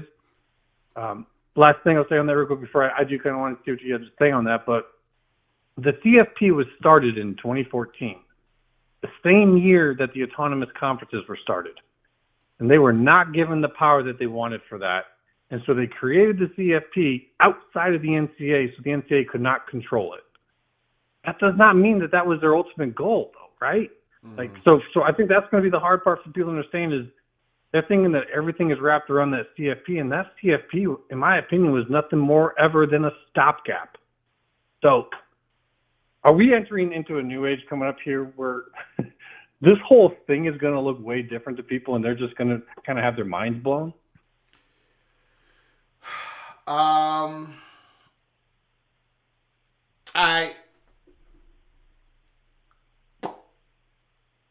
I know it's a lot, but I mean, this is the news that came out.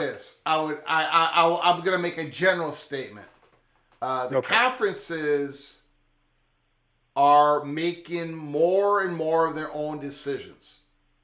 Yep. And in that environment, like a Notre Dame is just going to get continually squeezed in all sorts of ways. And it means that, these conferences are going to be making decisions. And right now, these conferences' number one goal is to say to their schools, look, every one of you is losing money right now because on the back pay of the NCAA versus House versus NCAA settlement, okay? And then you're losing a few $1 million a year on that. And then you're also losing, not losing, but you have an expense of paying your student athletes $20-some million a year. We're going to do everything we can to fill that gap. So there is a rush for these conferences to make decisions to fill in that gap. ACC's doing stuff, the Big 12's doing stuff, the Big 10 and the SEC's doing stuff. So these conferences are really pushing the envelope in so many different ways. And then when it comes to the playoffs, that exact same, that's going to be affected by it. It's going to be affected by the SEC and the Big Ten. They want to make sure they squeeze as much money juice out of they can with their media partners, so they're going to push their power in affecting change in the college football playoffs. As a fan, I don't want to see it, but that's what's going to happen. And the Big 12 has internally acknowledged it, and they're going to make changes to make the season as exciting as possible and get as much money from their media partners as they can. They're going to change things up. The ACC is going to change things up. So hopefully that answers it. Yes, things are going to be changing drastically once again. If I could throw one thing on that, and then I'll probably let you go so someone else can jump in here. But in terms of why people look at this stuff going, I can't believe what I'm seeing, what they're talking about, what they're suggesting, what they want to do. And I see a lot of people in chat talking about, if the P2 leaves, I'll stop. Honestly, I'm going to say sometimes I really, truly don't believe they want to break apart. And not just from like a business standpoint, because think of everything that comes upwards, okay? Coaches, players, like, you got to think of this in tiers and stages. Like, if they just totally, completely gut everything underneath them, a lot of what this new hierarchy is being built upon would then be gone. Like it's kind of self-defeating. So I think that everyone is actually going to be able to benefit from this other way. But instead of negotiating and arguing and bickering with each other on, percentage payouts of a shared tournament, they'll just be able to negotiate their own parts of the tournament. It's much more streamlined, quicker, easier. And what you end up doing is you present the worst possible case of the CFP, which is all these AQs, which has to happen if you're going to start doing these in-conference, in-season kind of playoff situations. If you're going to have 4 teams, you're going to want to fight for all 4 of them to get in. You don't want to turn it into a elimination. Yeah. Yeah.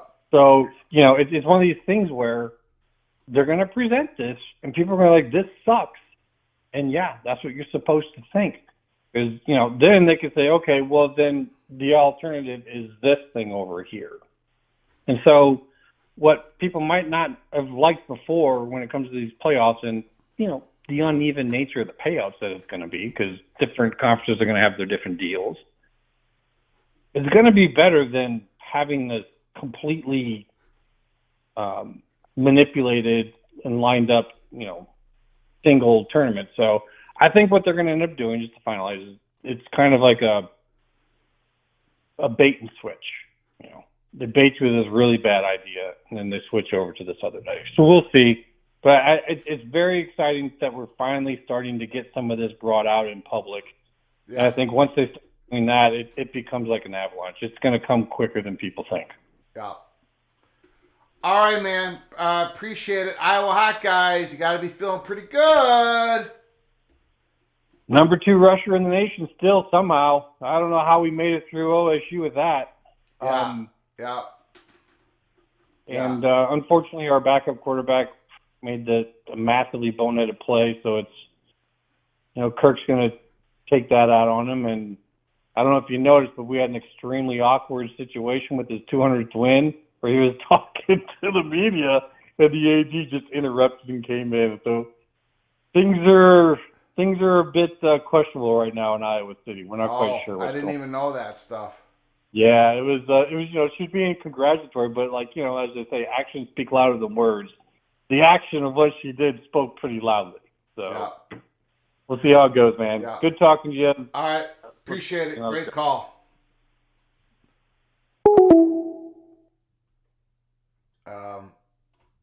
Great call by Matt.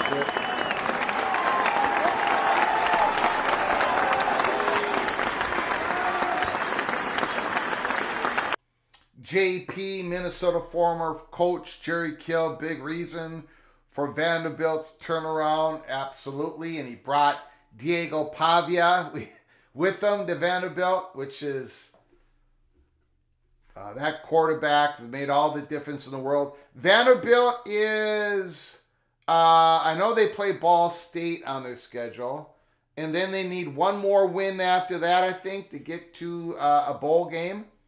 So Vanderbilt's having a great year, spectacular year. Real exciting. I haven't talked about my Gophers at all. They have a bye coming up this week, and then they got a home game against Maryland. Tough game against UCLA. That long trip. There's 15,000 Gopher fans. I know the Gopher fans had a great time. They defeat the Bruins. UCLA.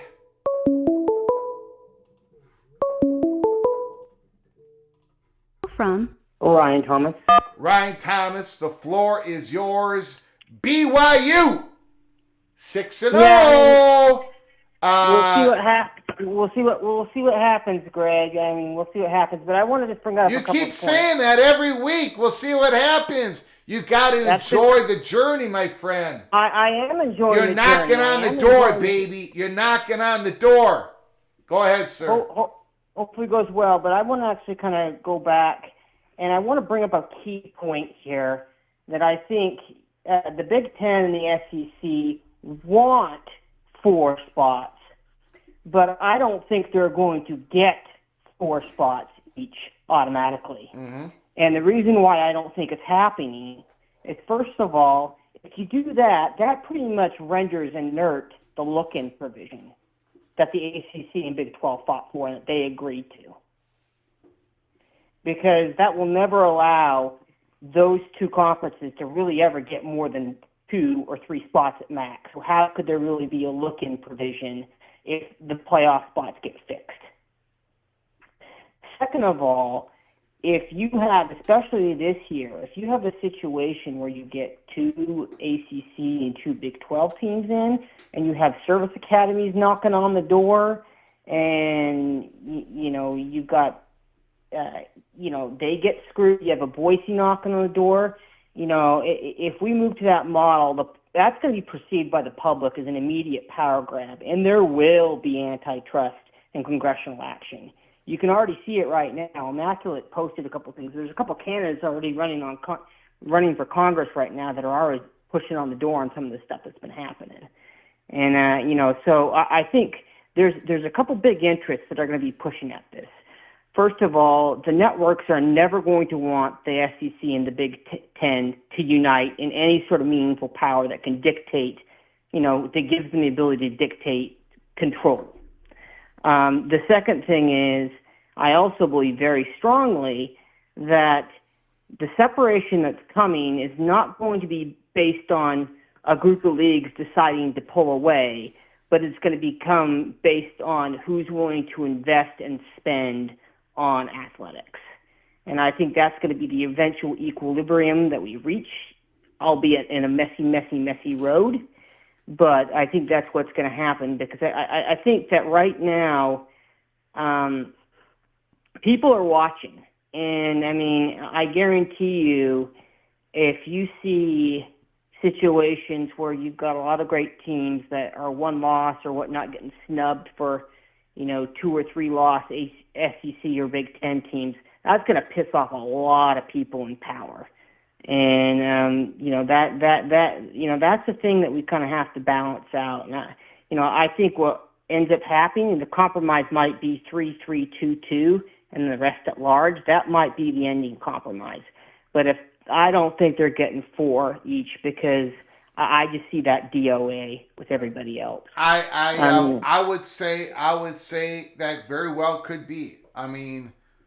Because those guys did not fight hard for that look-in provision and then have this come around and switched on them. That will rub a lot of people the wrong way. Mm-hmm. I think it might be a 3-3-2-2, and then the other 4 spots would be at large, or 3 at larges, kind of like the G5 spot. So that. So 3-3-2-2-1, right? Do I have that right? And then 3 at larges. Yep. Very well. That could be the chalk right now as we're talking. Yep. Because I think, that is not going to go over well. And the only way they would get 4 is if both of them had plans to raid the ACC. And we don't know where that's at. Yeah. We don't know where that's at, Greg. That right there is a drama we have been living for 18 months, right? Yeah. I think there's a lot of tension here, and I think what's going to happen is the Big Ten and the SEC won't use private equity, but you better believe the Big 12 and the ACC will, if it means getting them the resources to keep coaches and keep players. And bet on yourselves. Bet on yourselves. Yep.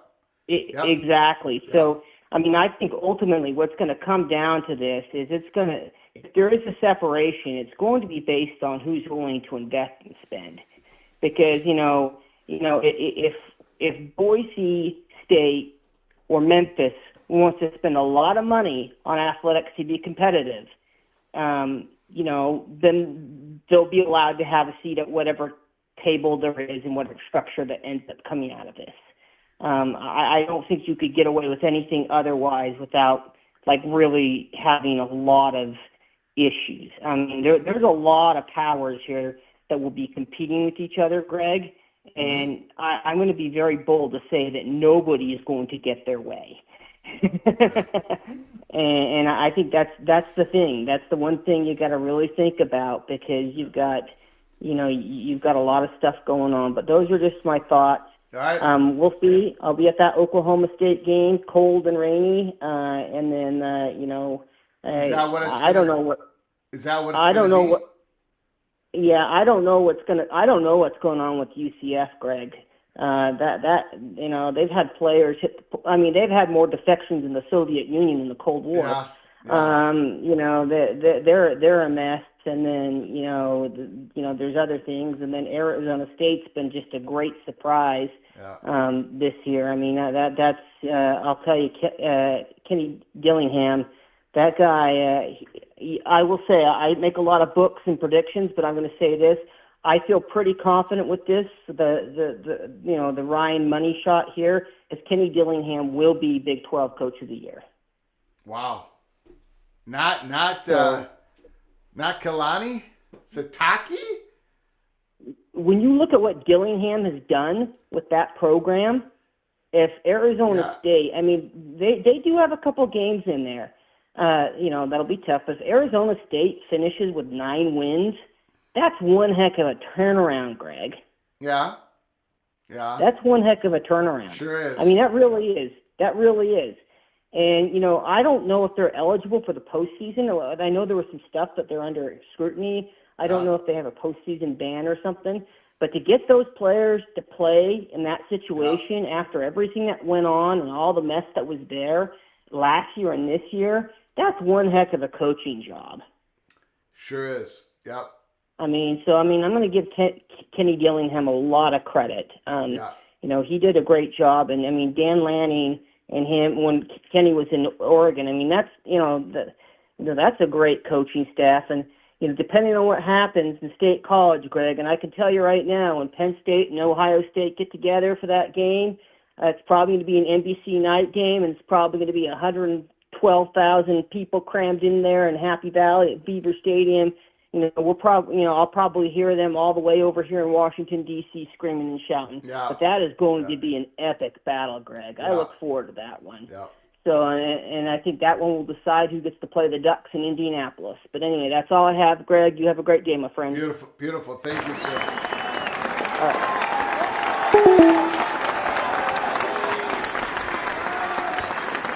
Great call by Ryan Thomas. John Teal. Why not 4 SEC, 4 Big 10, 2 ACC, 2 Big 12, and 2 G5 equals drama? Thank you, John Teal, for the super chat. G5 is not going to be, they're not going to get 2 automatic spots. They're definitely not going to get the same amount of automatic spots as the Big 12 and the ACC. But there is no world, that's just not going to happen.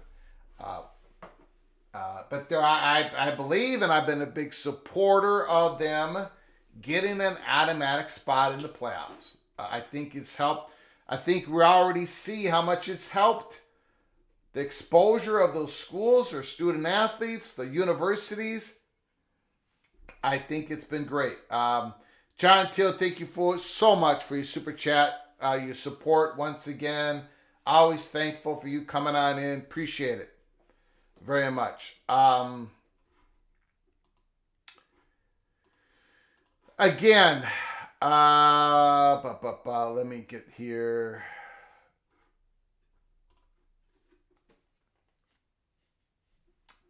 I do not know who is going to be the 8th school in the Pac-12.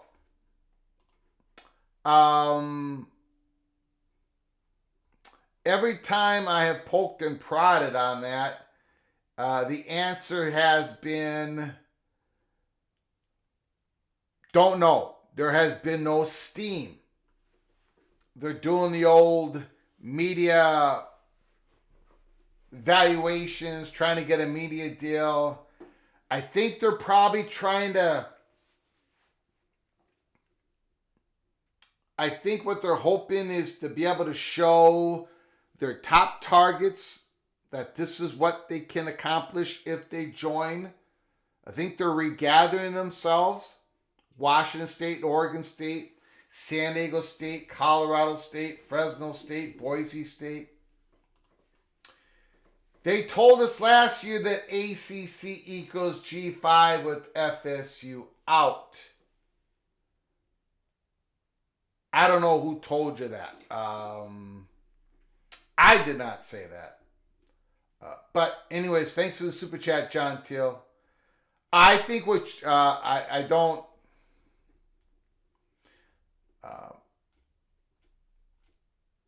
I did not say that. I'm not sure who they are. But thank you, John. Appreciate it.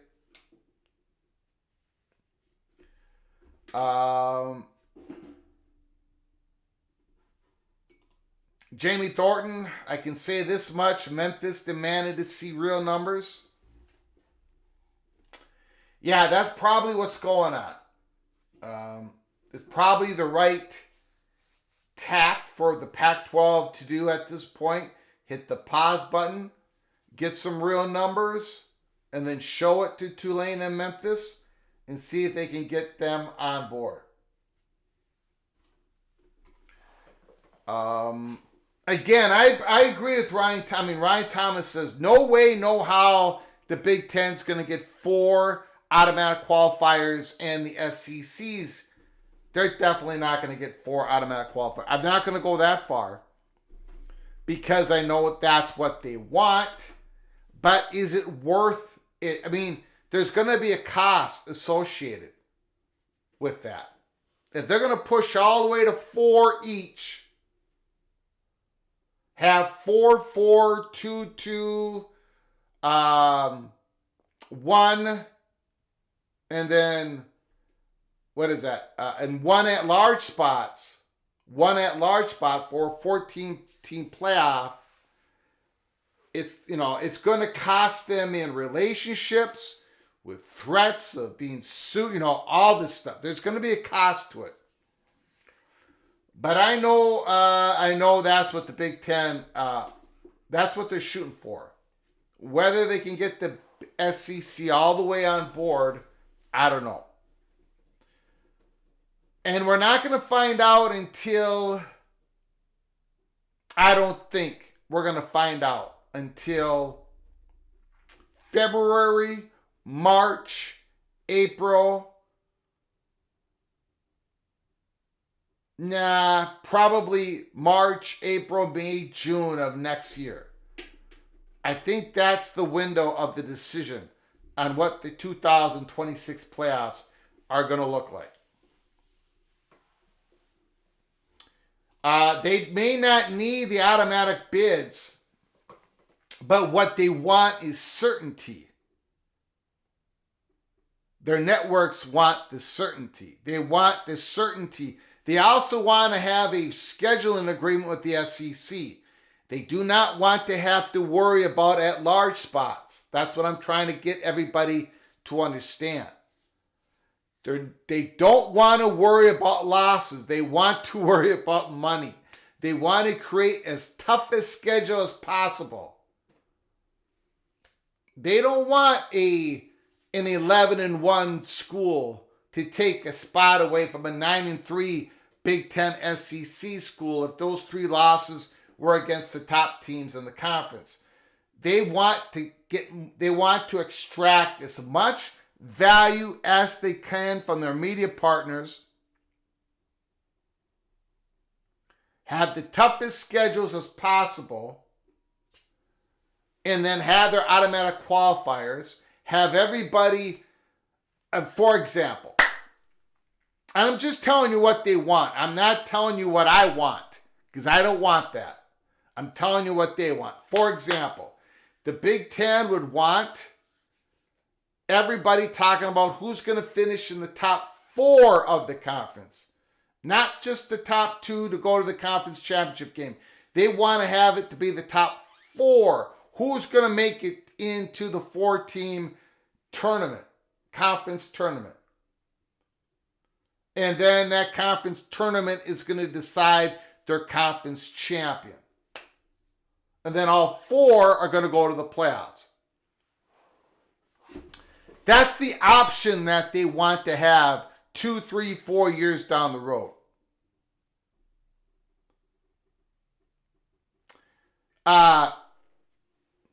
We might be having a situation here where there's 3 undefeated teams in a conference because of this scheduling, right? No divisions, 3 undefeated teams, or 3 teams with the same record. Tiebreakers deciding who goes to the conference championship game. We'll see how it works out. But there is a motivation for the Big Ten to try to get this done. I don't know. I would, but I do agree. I mean, I understand people saying no way they're going to get 4. And if they get 4, maybe they have to expand the playoffs to 16 teams, not have any buys. Right? What if it's a 4-4, 2-2, 1, 3 at large bids? I don't know. We'll see. Greg, have you heard a rumor? I have not heard that rumor. And I have not heard that rumor, and I don't think it's even...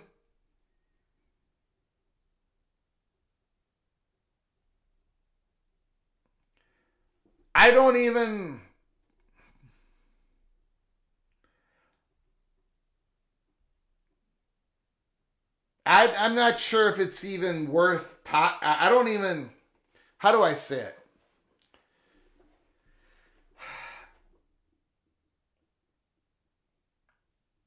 Minnesota, there's already a large enough... Minnesota's not going to fire Fleck. And if Fleck decides to go someplace, he's going to be able to... If he's going to a big-time program, they're going to figure out how to get him there. I don't think an extension does anything for either party. Fleck gets a 1-year extension every year anyways. He always has a 6-7 year contract. It just rolls over. The Gophers, if I could get Mark Coyle on the line, the problem is bump up the money that goes to the coaching staffs.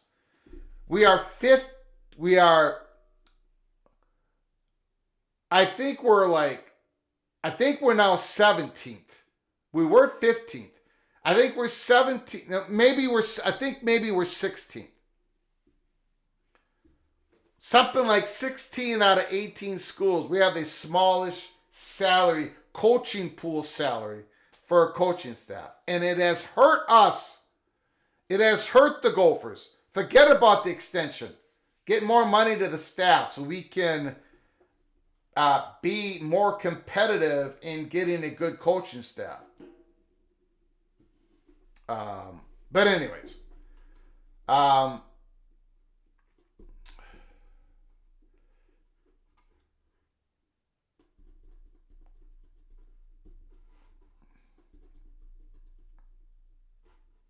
and that's what I've talked about, Ryan. Private equity, it isn't so much the money that they bring in, it's the connections that they bring in. Which, by the way, that's what the Big 12 is contemplating. Couple different private equity firms with their different set of business connections. Which one is more favorable for the Big 12? And one of those private equity firms probably, most likely wants UConn in the Big 12. So that is the stuff that they are deciding. Anyways, we've had a big time program here. I want to thank everybody. If you're new to the program or if you haven't done it yet, please hit the subscribe button. Smash the like button if you like our content. Share the video with your family and friends. If you want to donate to this channel, hit the $ where you make a comment, and I will get to your super chat as quick as I possibly can. We're going to open up the phone lines one more time. 763-260-1333. 763-260-1333. Give us a call. The phone lines are open. Again, if you want to help support this College Football Rebel Outpost channel with a donation, hit the $, make a comment. We'll get to it as quick as possibly can. If you subscribe to our channel, and I hope you do, make sure you turn on your notifications because we can come on live at any time. Tonight, we're having a late night live program. Tomorrow morning, we could be coming on live. Okay? We could be coming on live because I might need to give out some cloak and dagger information. Tonight, I was able to report to you all that Notre Dame, they know that they've been told no on the Super League. It's not happening. None of that is happening. None of it. The SEC and the Big Ten, it's not happening. I don't know what else to say. Not at this point. Maybe years down the road, but it's not happening now.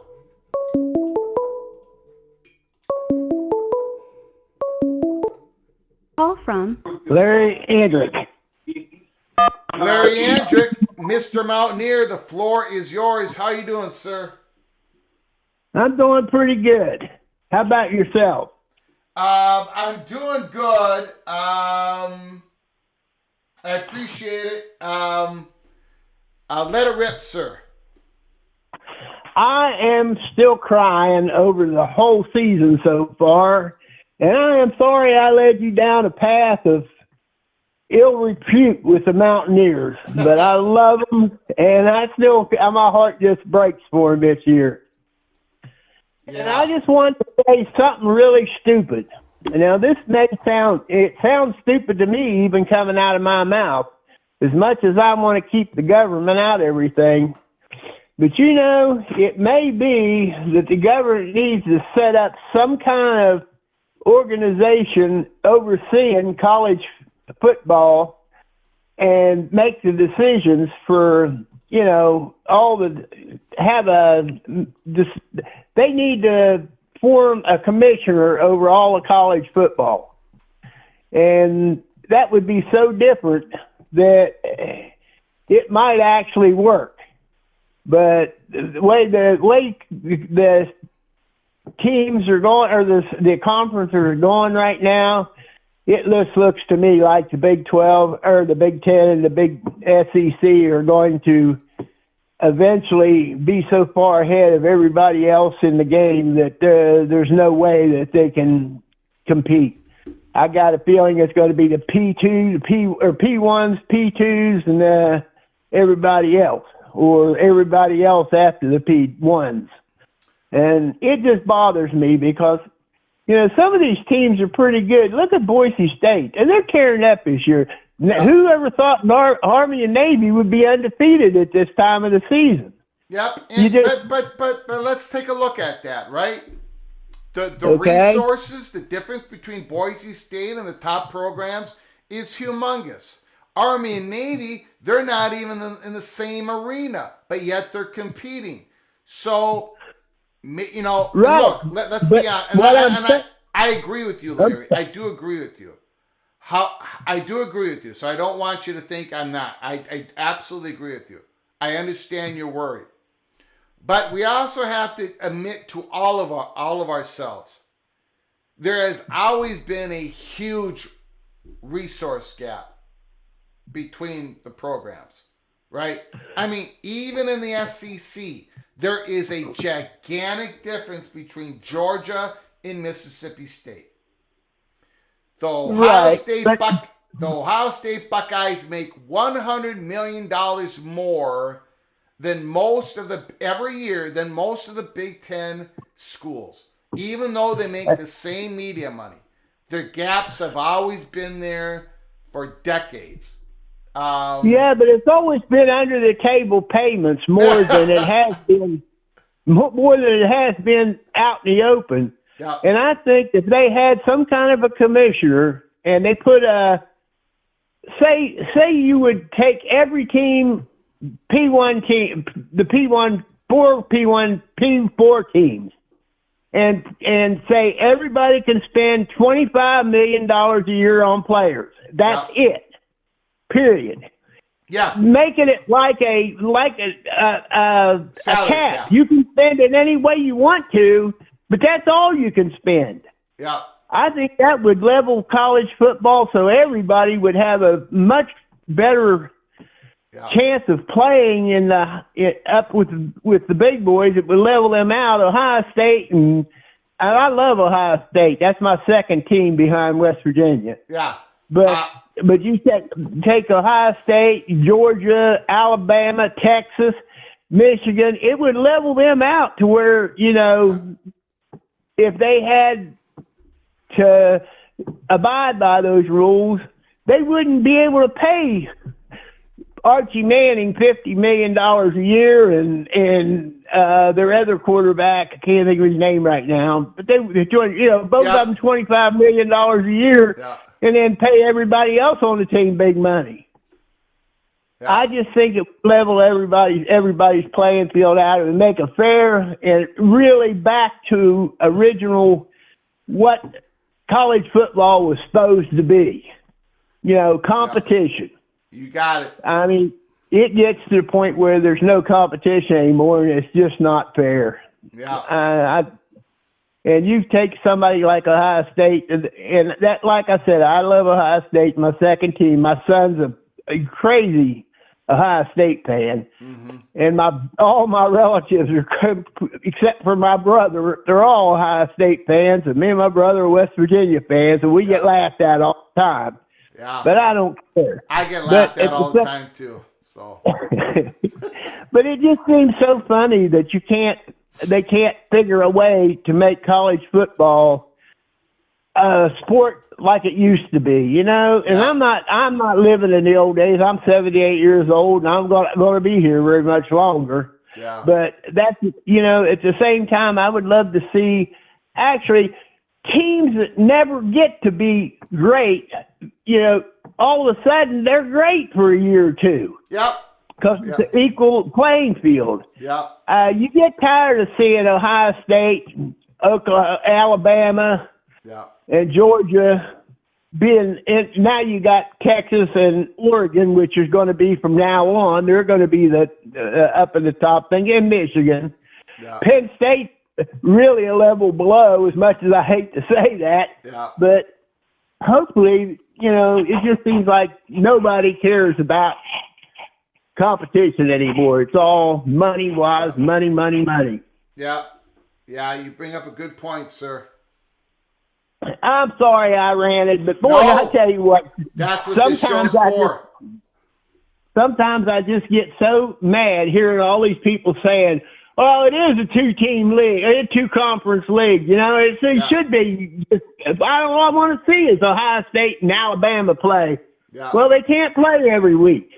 Yeah. And I like this competition across the board. Yes, sir. I'd love to see Nebraska get back to where they were. I'd like to see Illinois and Indiana for a change. Minnesota win a game, or be able to say, "Hey, listen, we can actually compete this year for the championship." It's like this year out of the clear blue, you got in the SEC. The lowest team in the league is Vanderbilt's making waves this year. That's great. That's what you live for. Yeah. You don't live to watch Georgia and Alabama and Texas every year play off for who's going to win the championship. It was like that in the Big 12 before Texas and Oklahoma left. They just run the conference. Clemson and Florida State for years. That's it. in the ACC. I don't like any of that. I like to see other teams beside myself. I'd love to see West Virginia do some good, some terrible good stuff, but they just haven't been able to lately. Yeah. But I just don't I think it's going the wrong direction. And I'm sorry for taking your time, but I appreciate you listening to me anyway and letting me rant. That's what this show is for. Larry, I love the phone call. Please call again, sir. I will. I call, and I've been here 10 months, so I ain't leaving you no time soon. Thank you, sir. I've been a member. Been member for since I was one of the first original members, and I haven't left you yet. I won't. Thank you, sir. I appreciate it. As far as I'm concerned, you are the best on TV, on YouTube, period. Thank you. I appreciate it. I've got a couple others I watch. But every time you come on, I can't miss it. Even though a lot of times, since I'm not around, I have to catch it the second time round, but I still miss it. I appreciate but thank you, and I'll leave you alone. Thank you, sir. Mr. Mountaineer, thank you, Larry. Appreciate it. Thank you. Bye-bye. I'm calling.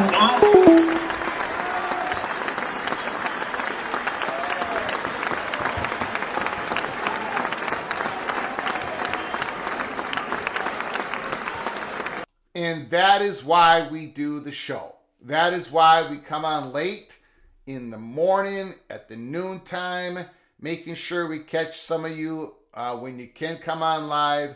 I appreciate those kind words, Larry. It means a lot to us, me and the little general. And we get kind words sent to us by direct message on Twitter all the time, thanking us. I appreciate it. I thank you for joining us tonight, because we don't do this show if nobody's joining. I know this College Football Peek Around the Corner is a national college football YouTube channel. There's not many around because it's very difficult to do. It's a lot easier to do a conference or a school, but I did not want to do that. I wanted to have a live national college football YouTube channel. I know it's a small one, but it's very impactful one, and we have the best community around, and I do appreciate you all joining us. We're going to be shutting it down. We've been on the air for over 2.5 hours. I appreciate the donations, the great comments in the chat room, the incredible phone calls. Absolutely beautiful. Again, please subscribe to our channel and have those notifications turned on, because we could be coming on live early tomorrow morning, PATC breakfast, or maybe the noon hour, or maybe we'll be doing another late night show tomorrow night. It all depends. I'm always waiting on information. I'm always working on something. I'm working on a couple things right now. Once in a while, there's a live show that is so impactful. Like our September 9th one. And you never know when that's going to happen again. So keep your head on a swivel. Brace for impact. Until next time, from all of us at PATC, to all of you, please, you all take great care of each other. Thank you so very much.